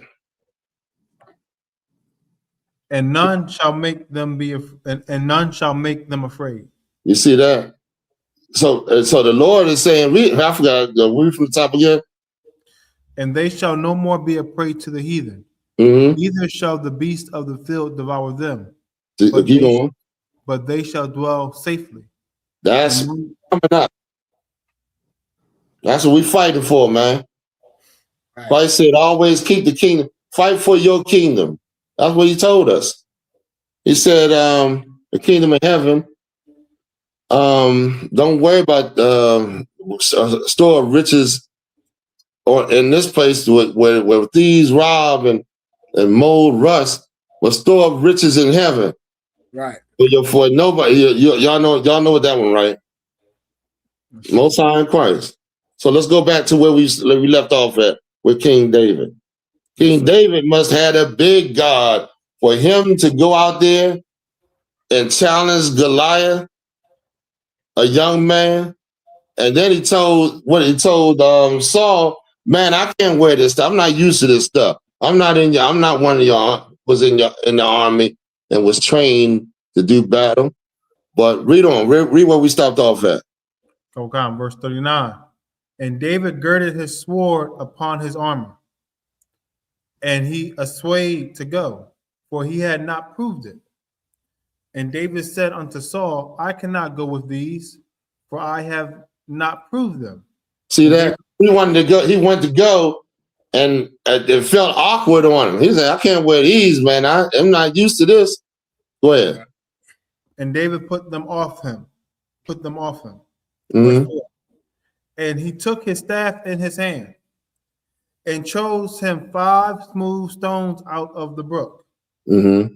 and put them in a shepherd's bag, which he had, okay. even in a scrip, and his sling was in his hand, and he drew near to the Philistine. Now y'all about to hear what you call that when the boxers be on TV, they be talking about each other. You know, when they go in to make the fight more interesting. When y'all, you know what I'm talking about? They talk, yeah, your mother, what you talking about it? And then they make everybody hype. Everybody get that. You know what I'm saying? This is what's about to happen right here. Let's hear what Goliath said to David. Go ahead. I think a war was trying to say something. No, I was going to say they call it the face-off, sir. The face-off. Yeah, the face-off. You know what I mean? Just that's so they can sell more tickets and make you more interested in the fight. Now all of a sudden everybody is jumping on the bandwagon. You know what I mean? All right, but go ahead. Where we at? Verse 41. And the Philistine came on and drew near unto David, mm-hmm. and the man that bare the shield went before him. Verse 42. And when the Philistine looked about and saw David, he disdained him, for he was but a youth and ruddy, and of a fair countenance. And that ruddy don't mean white. We had so many battles on that, man. David was a handsome guy. You know what I mean? Eyes complexion, youthful, strong, in his youth. You know what I'm saying? Go ahead. Verse 43. And the Philistine said unto David, am I a dog? There it is. The face off. Go ahead. That thou comest to me with staves? Say it again. Go to the top. And the Philistine said unto David, am I a dog that thou comest to me with staves? Man, y'all notice something? He said, am I a dog? Yes, you are a dog. Christ called the white woman a dog. And then he said, and then Christ said, shall I take the children's bread and give it to dogs? Meaning the children of Israel, everybody outside them are dogs. Right. So he is a dog. Read on. And the Philistine cursed David by his gods. By his God. Go ahead. Verse 44. And the Philistine. I think what's their God? I think it was Dagon. One of their gods was Dagon. Or the Philistines. I gotta look that up to be. Don't quote me on it. Everybody say, "Oh, so Paul said it was Dagon. It was God." Yeah, I mean, I think it was, but just don't quote me. Yeah, because I think when they took the ark from the two Saul's two sons, I think they put it by the god Dagon. Was that the? I gotta double check on this. But anyway, go ahead. A quick search says it was Dagon was one of them, sir. Dagon. Okay. Oh, Dagon. Okay, more like man. I ain't snipping like that too much. All right, let's go ahead. Yes, sir. And the Philistine said unto David, come to me, and I will give thy flesh unto the fowls of the air and to the beasts of the field. Mm-hmm. Verse 45. Now it's time for David to speak in the face off, right? Yes, sir. Let's hear what David said, man. Then said David to the Philistine, Mm-hmm. thou comest to me with a sword and with a spear and with a shield, but I come to thee in the name of the Lord of hosts, the God of the armies of Israel. You come to me with all that equipment. I come to you in the name of the power, man. This is fight. Go ahead. Verse 46. This day will the Lord deliver thee into mine hand, and I will smite thee and take thine head from thee, and I will give the carcasses of the host of the Philistines this day unto the fowls of the air and to the wild beasts of the earth, that all the earth may know that there is a God in Israel. That all the earth may know that there's a God in Israel. What we doing, man? What we doing? When we got a God, God act like God is dead or something. He ain't alive. He ain't alive. God is like why God is alive? God waiting on you. He waiting on you to do what to show some zeal. Right. How the hell you gonna celebrate Thanksgiving and knowing damn well your woman gonna want everything the goddamn white man promote? See, in that type, you gonna have to be the one to stand. I'm gonna tell you, your woman gonna fold every time without you. White man, take a minute. You see I saw a interrogation the other day, and they took the two men and to interrogate them, in separate rooms. And so the brothers is holding out, right? Nah, we don't know nothing. They try to separate them, but they still wouldn't say anything. Right. They brought the girl in, and in 2.2 seconds, she gave all the information they needed. The rest, all of them, even her. Dang. She gonna fold, man. That's just how it is. Without you, you understand? So what David told that Philistine, that dog was he coming in the name of the Lord. His God was big, brother, in his eyes. His God was big in his eyes, man. You understand? That's how we got to make the Lord, in a land that where in a place where the land appreciates when you move out of the area. Can you believe that? It appreciates in value when you get out of there. This place don't want you. You understand? Go ahead, read on some more. Yes, sir. And all this assembly shall know that the Lord saveth not with sword and spear, for the battle is the Lord, and he will give you into our hands. I love that. I love it, man. You understand? All we got to do is have a little bit of faith, man. That's why when the Lord said in the curses that when you go against me, you're going to flee, 7 ways, I think he said? Yes, sir. When the enemy comes? Yes, sir. You're going to flee. You're going to be running. It happens all the time. When one white police car pulled up, brothers are all over, scattered. You understand? But if you were with the Lord, they would flee before your face. You understand? So go to verse 54. I think it's where David cut off his head or something like that. Yes, sir. Cut that Philistine's head off. Verse 51. Mm-hmm. Is that where is that? Yes, read sir. that real quickly. Verse 51. Therefore David ran and stood upon the Philistine and took his sword and drew it out of the sheath thereof and slew him and cut off his head therewith. And when the Philistines saw their champion was dead, they fled. They fled. That's when all the men of Israel, they got faith now. They ran down there and started slaughtering them Philistines then. You understand, our people? But that's heavy. You understand? That's real heavy. Go to with it. Man. Go to where they spoke where the spies Shoot, where is it? It's in, Joshua. Oh, yes, sir.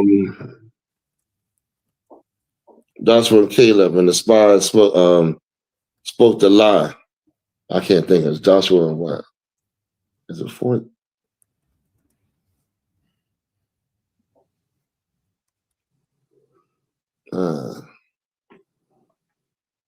Yes, sir. That's what the spy of the land.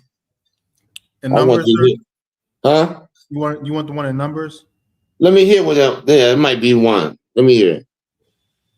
It's Numbers what? Yes, sir. Numbers 13th chapter, and I Verse believe. what?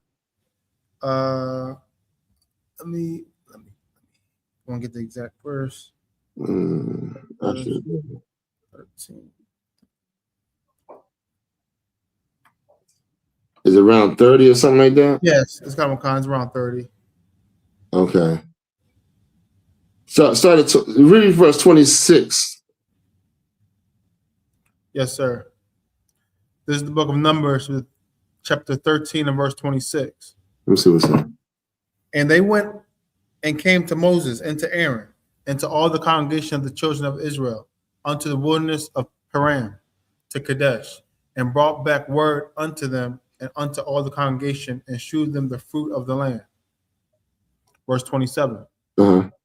And they told him and said, we came unto the land whither thou sentest us, and surely it floweth with milk and honey.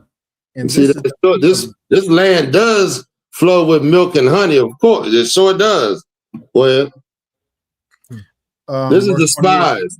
This is the spies, the 12 spies that Moses sent out to spy out the land. But I want y'all to see something in these spies. Who, you know, who was the warriors and who was the ones scared? Who was the ones, and why? And because of their scaredness, made them tell a lie. They lied to Moses and the people. Well, go ahead. Verse 28. Nevertheless, the people be strong that dwell in the land, and the cities are walled and very great. And moreover, we saw the children of Anak there. Verse 29. The Amalekites dwell in the land of the south, and the Hittites and the Jebusites and the Amorites dwell in the mountains, and the Canaanites dwell by the sea and by the coast of Jordan. Verse 30. And Caleb stilled the people before Moses. And said, now, hold on. They say they making the people afraid to go on that land. They didn't see the Amalekites. No, not the Amalekites. The Anak. They didn't see Anak. You know why not? Now there's giants that in the land, but not the Anak. Why? We went over this the other day. Also, go ahead, Abad. Was they gone, or was there only like one living person left? Who was the one living person? The king. Who was the king? You won it, but you ain't bringing me there. King of the one. You had it. He was the last surviving of Anak. Was he the king in the land of Moab? I forget. Yeah, he was not. Yes, he was. I'll give him a hand. Well, you remember that, Abad? I thought nobody was gonna remember that one. Nobody only watched that class. You know what I mean? They took that land. Oh, well, I want to say it right. They took the land from from Moab. Yeah, because Moab had that whole thing, and then we came and took it from them. You understand? Part of it. They didn't take all of Moab, but that was the last king, and that's heavy, because when we came came up to fight against them, the king they said he lost spirit. The Lord and made that, we defeated that king with like it was just something that we always do. The Lord put that king to death. You understand? What was his name? Jeez, I can't even remember myself. But anyway, they saying they saw them, and they didn't see them. Because he was the last surviving Anakim. But there was giants in the land, like Goliath, and I mean, you know, like there was giants in there. You want to see, because David fought against the giants in that land. You know what I'm saying? But anyway, go ahead. Yes, sir. Verse 30. And Caleb stilled the people before Moses and said, "Let us go up at once and possess it, for we are well able to overcome it." And I meant to tell you, Caleb was the one, you'll see further down the story. He said, "Let me get in that land. I'll fight them giants." Caleb was an old man. He said, "Man, I feel good. I'll fight them damn giants. Give me that land." And Caleb, that was the portion of land that Caleb got. You understand? So it's definitely a lot of history there. Go ahead. Verse 31. But the men that went up with him said, "We be not able to go." Read what Caleb said again, verse 30. Verse 30. And Caleb stilled the people before Moses and said, "Let us go up at once and possess it, for we are well able to overcome it." You see what Caleb said? We able to do this, man. Remember, the Lord said, "I'm going to give you this land." The Lord already promised them this land. So the spies that was talking, that was saying, trying to discourage us, was the ones that went against the Lord. Right. But Caleb and Joshua were the only two from that bunch, from all the people that was there, including Moses, that went into the promised land. Right. You know what I mean? Go ahead. Now that's a warrior. Right. I told you, the warriors, man, look at God like he's great. Right. Because why? God is the one that created all this, man. God is in charge of the living and the dead, man. Right. You know what I'm saying? What you got to fear, man? You ain't got nothing to fear. Go ahead. But the men that went up with him said, "We be not able to go up against the people, for they are stronger than we." Man, they stronger than us. We ain't able to go against a bunch of cowards, man. A bunch of goddamn cowards. It got us messed up, and then the Lord, you know, because of our disobedience, caused us not to go on that land until, you know, he got ready. Right. Go ahead. Verse 32. And they brought up an evil report of the land. You see that? They brought up an evil report. Keep going. Which they had searched unto the children of Israel, saying, "The land through which we have gone to search it is a land that eateth up the inhabitants thereof. And all the people that we saw in it are men of great stature." You see that? Only people to be able to live in that land is these giants. Is there any more on that? Verse 33. Go ahead. And there we saw the giants, the sons of Anak, which come of the giants, and we were in that's what they're trying to make them more scared. Because the Anakim, you know what I mean? They was a terror. They were a, what's the word I'm looking for? They were a, damn, I'm just skipping it. They were, they were, what's the word I'm looking for? They were bullies. Okay, I can use bully. They was bullies. Right. You know what I mean? They made people, you know what I mean, because of their height, they bullied people because of, you know what I mean? So they were like, "Oh, the Anna comes in there. What? You know. All right, So go like to you said, go ahead. so they had a reputation. Yeah, of course. Yes. Absolutely. They listen, the one that was left in the land, I can't remember the name. Damn. Og. Was it Og? No, it wasn't Og, was it? No, it wasn't Og. It was something.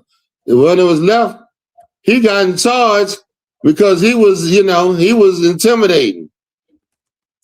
It was intimidating all the people. All the people was rounded up and was scared of him.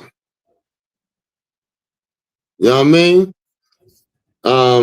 Okay, go ahead. Where we at? Oh, give me Psalm 78 and 40. Let's read this real quick. Let's read what the Lord had to say about all this.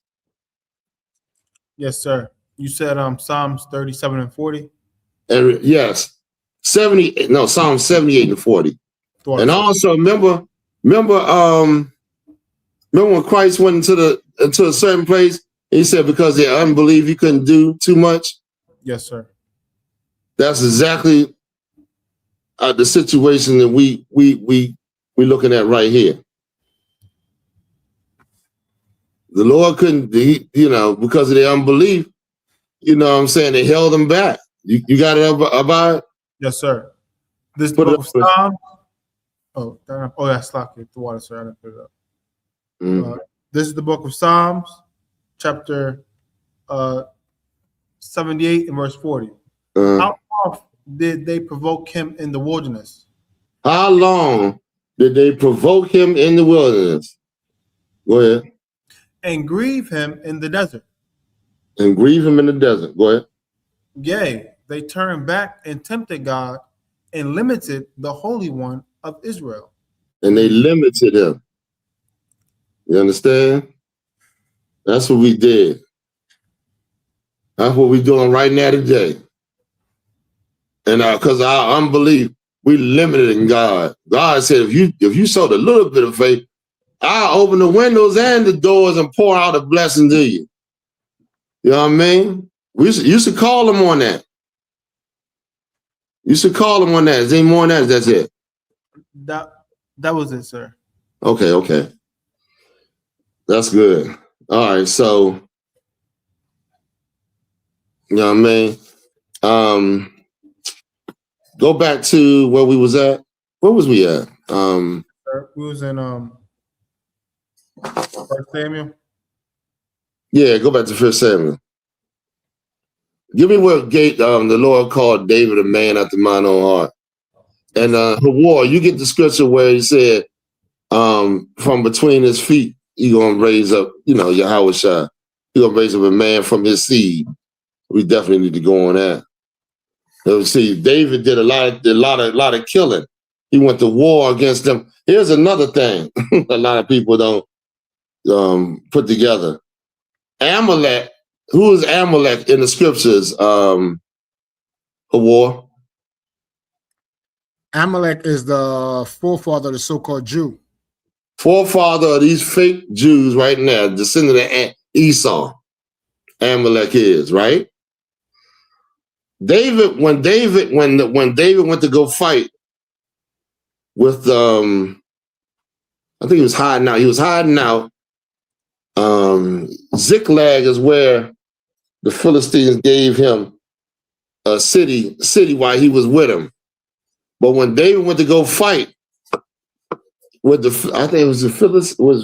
Philistines, he Amalek came and took David's possessions, his wives and all the men's in David's military came and carried away his possessions.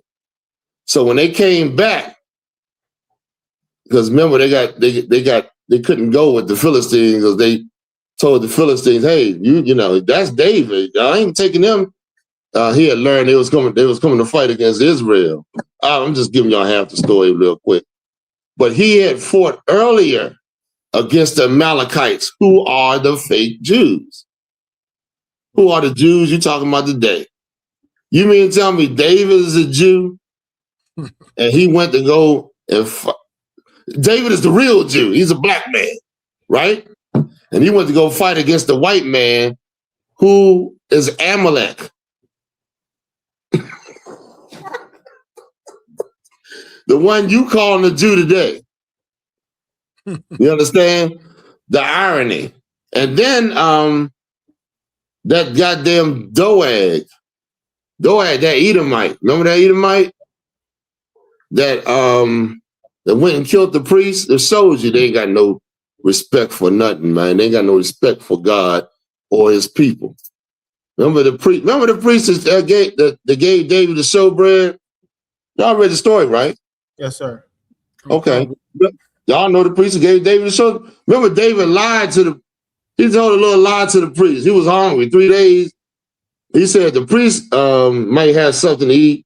And the priest like, we ain't got nothing but this showbread, but the men got to be abstained from women for 3 days. He said, yeah, they have. But he told him that he was on a secret mission from Saul. Remember that? Okay. Y'all remember that, right? Yes. No? Yes? Okay.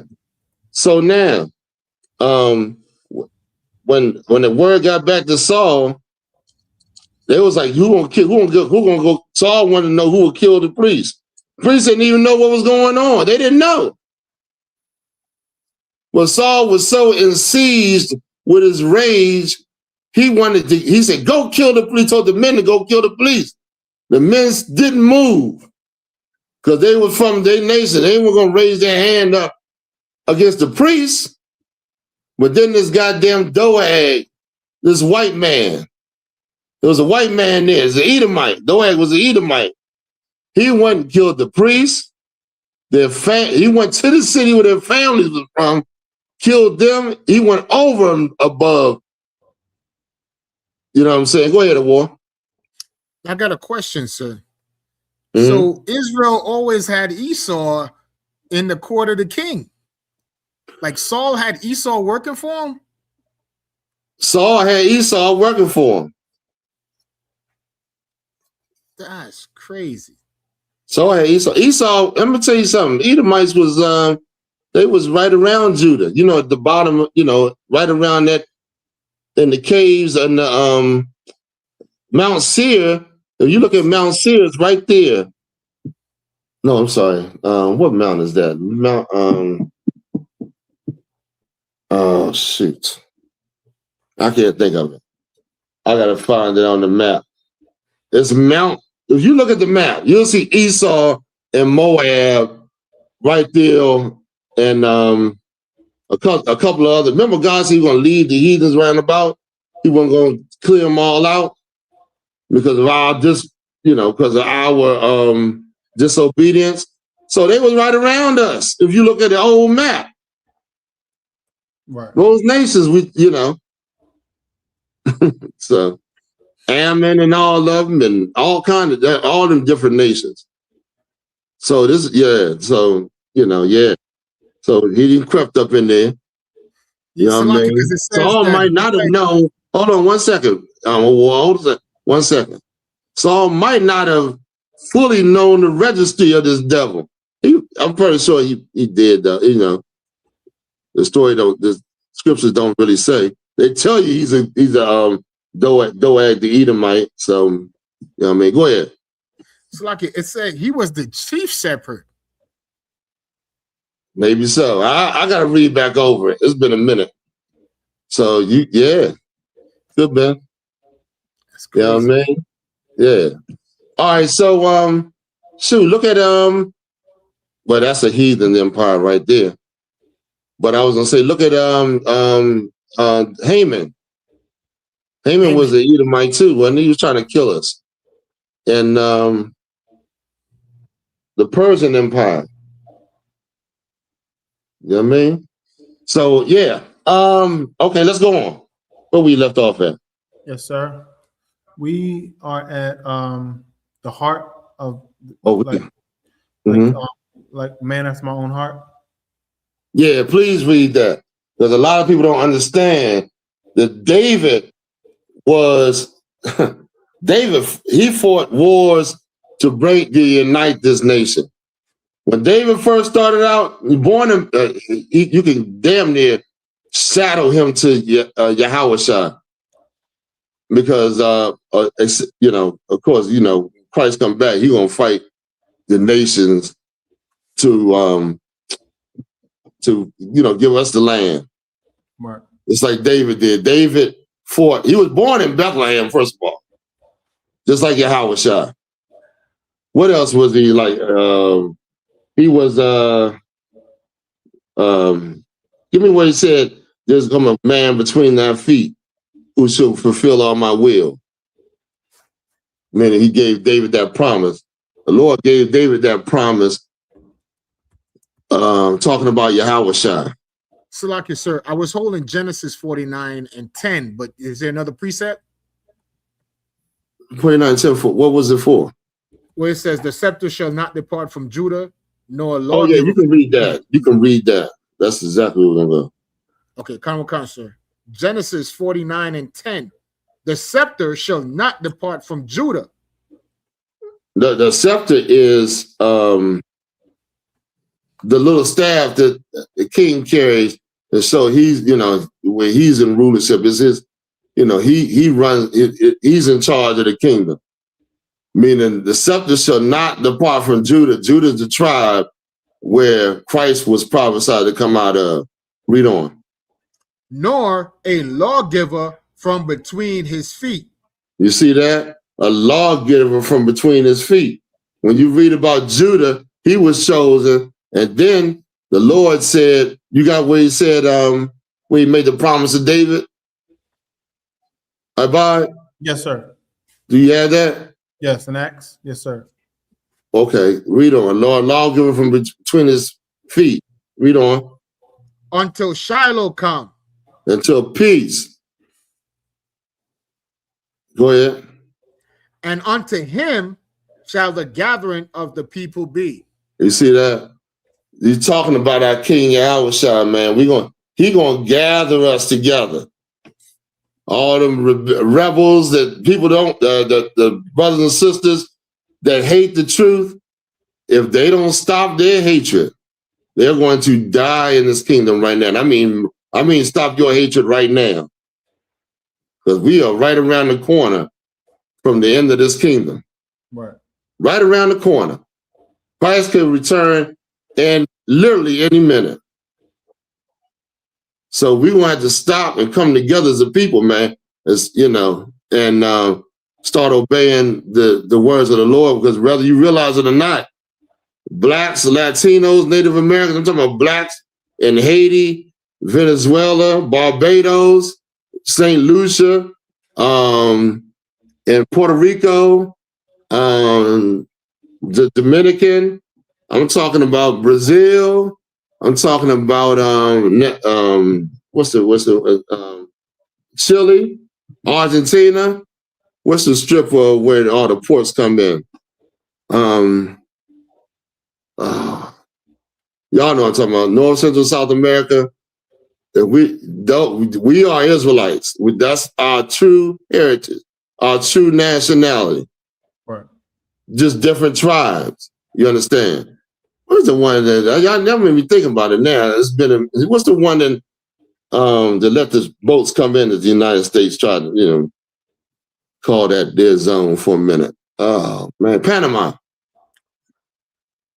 Cuba. You know what I'm saying? We all family, man. Gad, the Native American Indians. Go ahead. Anybody holding something? No. I'm holding something, sir. Okay, go ahead. There's the book of Acts, chapter 13 and verse 22. Mm-hmm. When he had removed him, he raised up unto them David to be their king. The remover is talking about Saul. He removed Saul because time after time, Saul was disobedient. He gave Saul time to repent, but Saul was hard-hearted. I don't see in the scriptures where he said he repented. You understand? So he removed Saul from being king. And I'm just saying this. Anybody that if you own the company and you gave orders down, and the person second in charge just disregarded your orders and did what they wanted to do, you remove that cat too. You would remove that cat too. Right. Or you know what I'm saying? Go ahead. To whom also he gave testimony and said, I have found David, the son of Jesse, a man after my own heart. A man after my own heart. Why?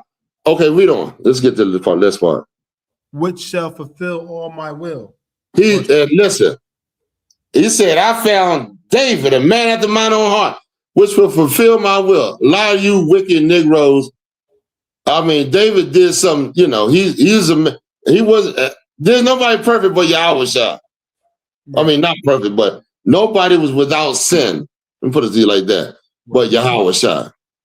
You understand? David did some things, but man, look what he's done.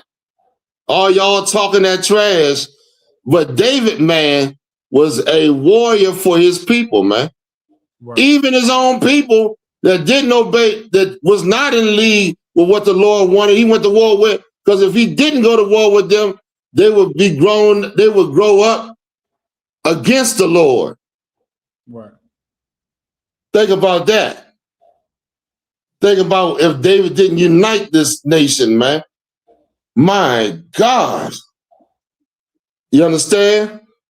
Look at what the nation was before David became king, and look how big it was after he became king. He gave us a nation. You understand? And so, David, damn sure, he said, fulfill all his will. What was God's will? I gave it to you. To unite these 12 tribes into one.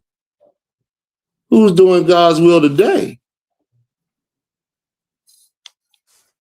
The I.S.U.P.K. Who's doing God's will today? The I.S.U.P.K. We doing the will of the Lord, man. So don't ever talk about no Christian church. David didn't say, oh, you other nations, come on. I'm putting you all together in it. Hell no, he went to war against the other nations. Christians, didn't he? Right. And God said, this man is a man after my heart. Who fulfills all my will. My will is I want these tribes together. I look down from heaven and there's a man making a ruckus in the earth to bring these tribes together. What you saying? What you doing? Trying to pray that all people come together? While your people sitting on the bottom, trying to bring forth things. They got Valentine's. They got President's Day coming Monday. Right. They got President's Day coming Monday. What you gonna do? You'll get your flag and hang it up on the windshield or something like that. Get your little pickup truck and with a flag in it. You might as well. You acting like a goddamn white man. Get you some some camouflage pants and a duck hat. Not like the brothers, but you know what I'm saying. When they go hunting, they want to look just like the damn man. Esau is a man of the field. He knows all about that hunting. He want to camouflage himself. He want to get down and act like the bird. They make some good bird calls, boy. That man knows how to do that thing. All right, is that it? What was we at? So, where were we at? Samuel, sir? Yeah, go ahead. Where we?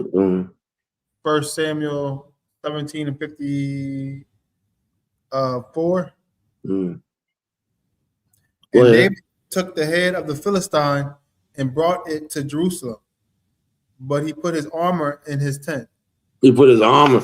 He put that the armor, the sword, and all that stuff back.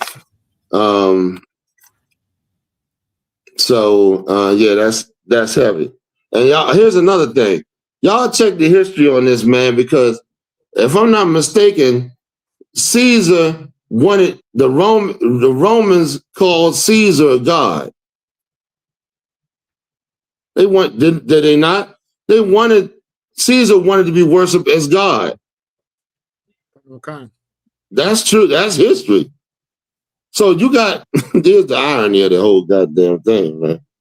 You got Caesar Borgia, who is Caesar Borgia, you worshiping as God and celebrating his goddamn holidays too. Worshiping white people like gods.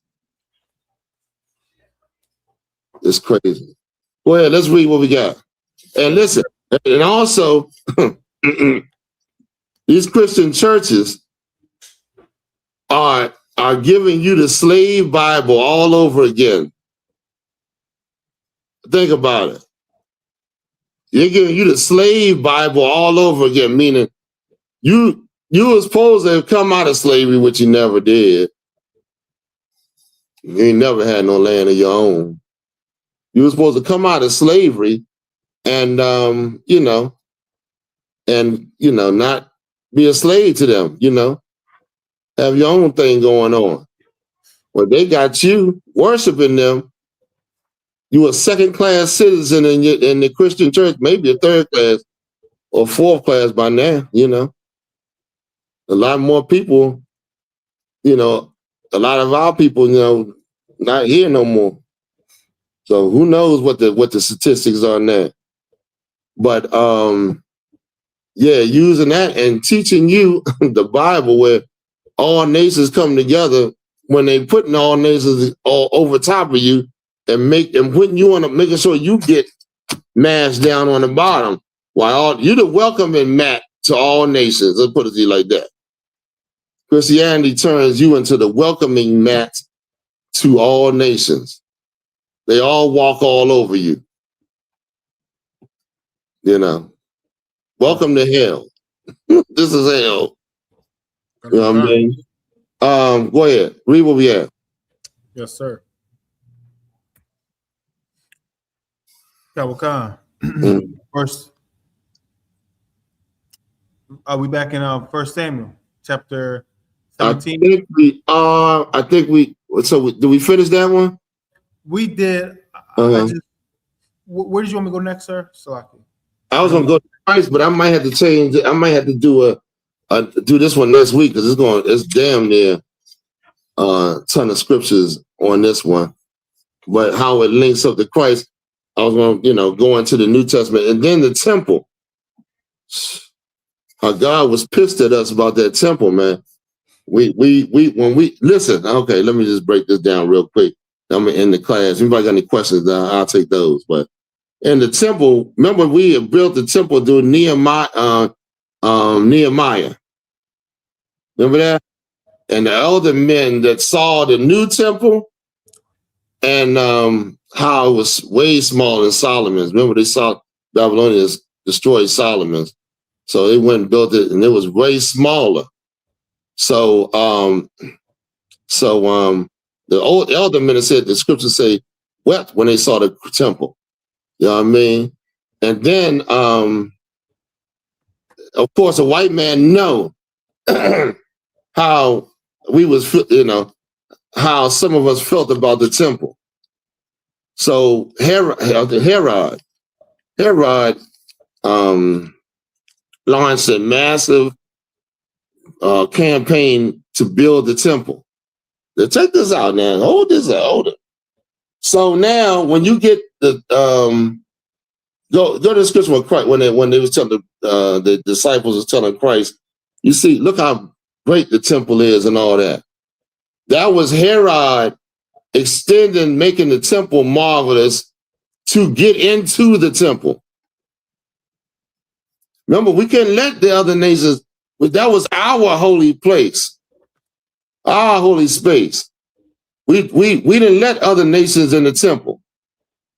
But his whole thing was to try to get into the temple so that you can worship him as God, to eventually get us, going there. Because why? What was they trying to do?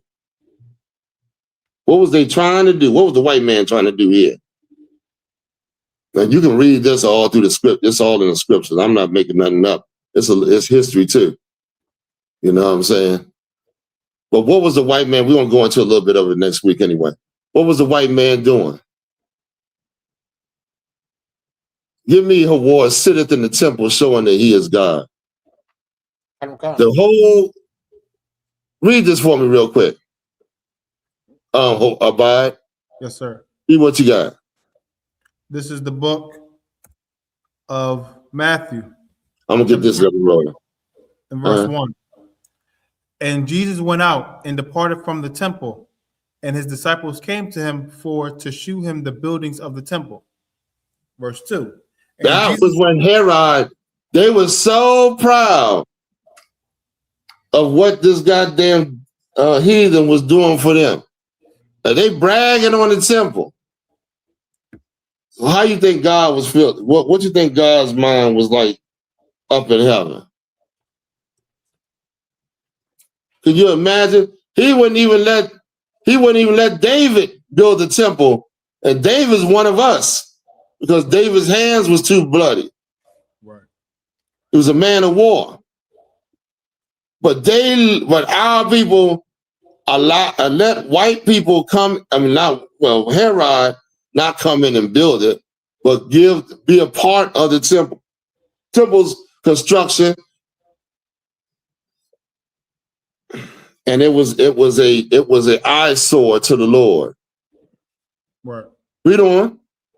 And Jesus said unto them, see ye not all these things?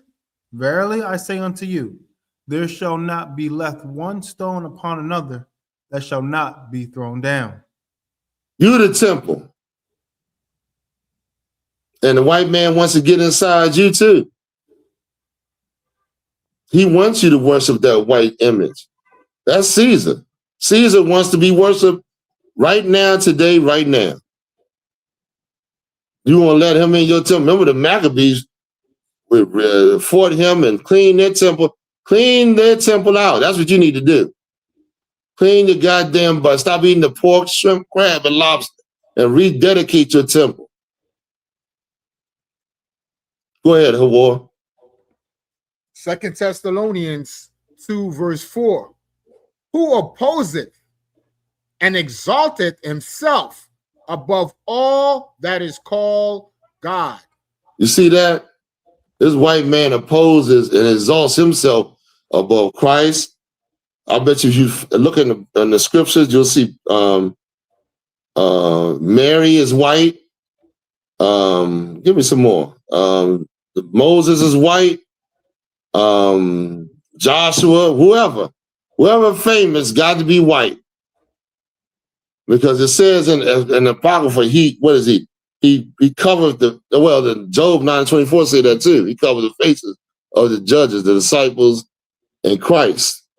You understand? Read on. Or that is worship. He exalts himself above all that is worship. Hold on, slow down. Hold on. Salaka. He exalts himself above all that is worshipped. He claimed to be God. He could, you know what I mean? Roman Catholic. Can you believe that? You're going to worship the white man, without no qualms about it. You walk right up to the white man and say, I'm here for you to worship you, master. In this Christian church. The Roman Catholic Church, I say the Roman Catholic Church is the main church, and the Christian church is the Gentiles, meaning, what was I saying? Peter and them stayed at home. And Paul went to the Gentiles, right? Roman Catholic Church is the home. And Paul go to you in the Christian church as you Negroes church is the Gentile, which they don't goddamn worship with you at all. You remember when it said Peter didn't want to sit with them? Huh? Yes, sir. Well, your Negro church, they don't want y'all in the white churches. They don't want to sit with y'all. Same thing. With that, that's it on the class, y'all. We're gonna have to finish this up next week. That being said, we got any questions? La, sir. Okay, well, y'all tune in next week, y'all. We're gonna finish this up. I definitely gotta get Yahweh shine on. But with that being said, the water for coming out, man. We enjoy having y'all as usual. You understand? Y'all make my time, y'all make my day.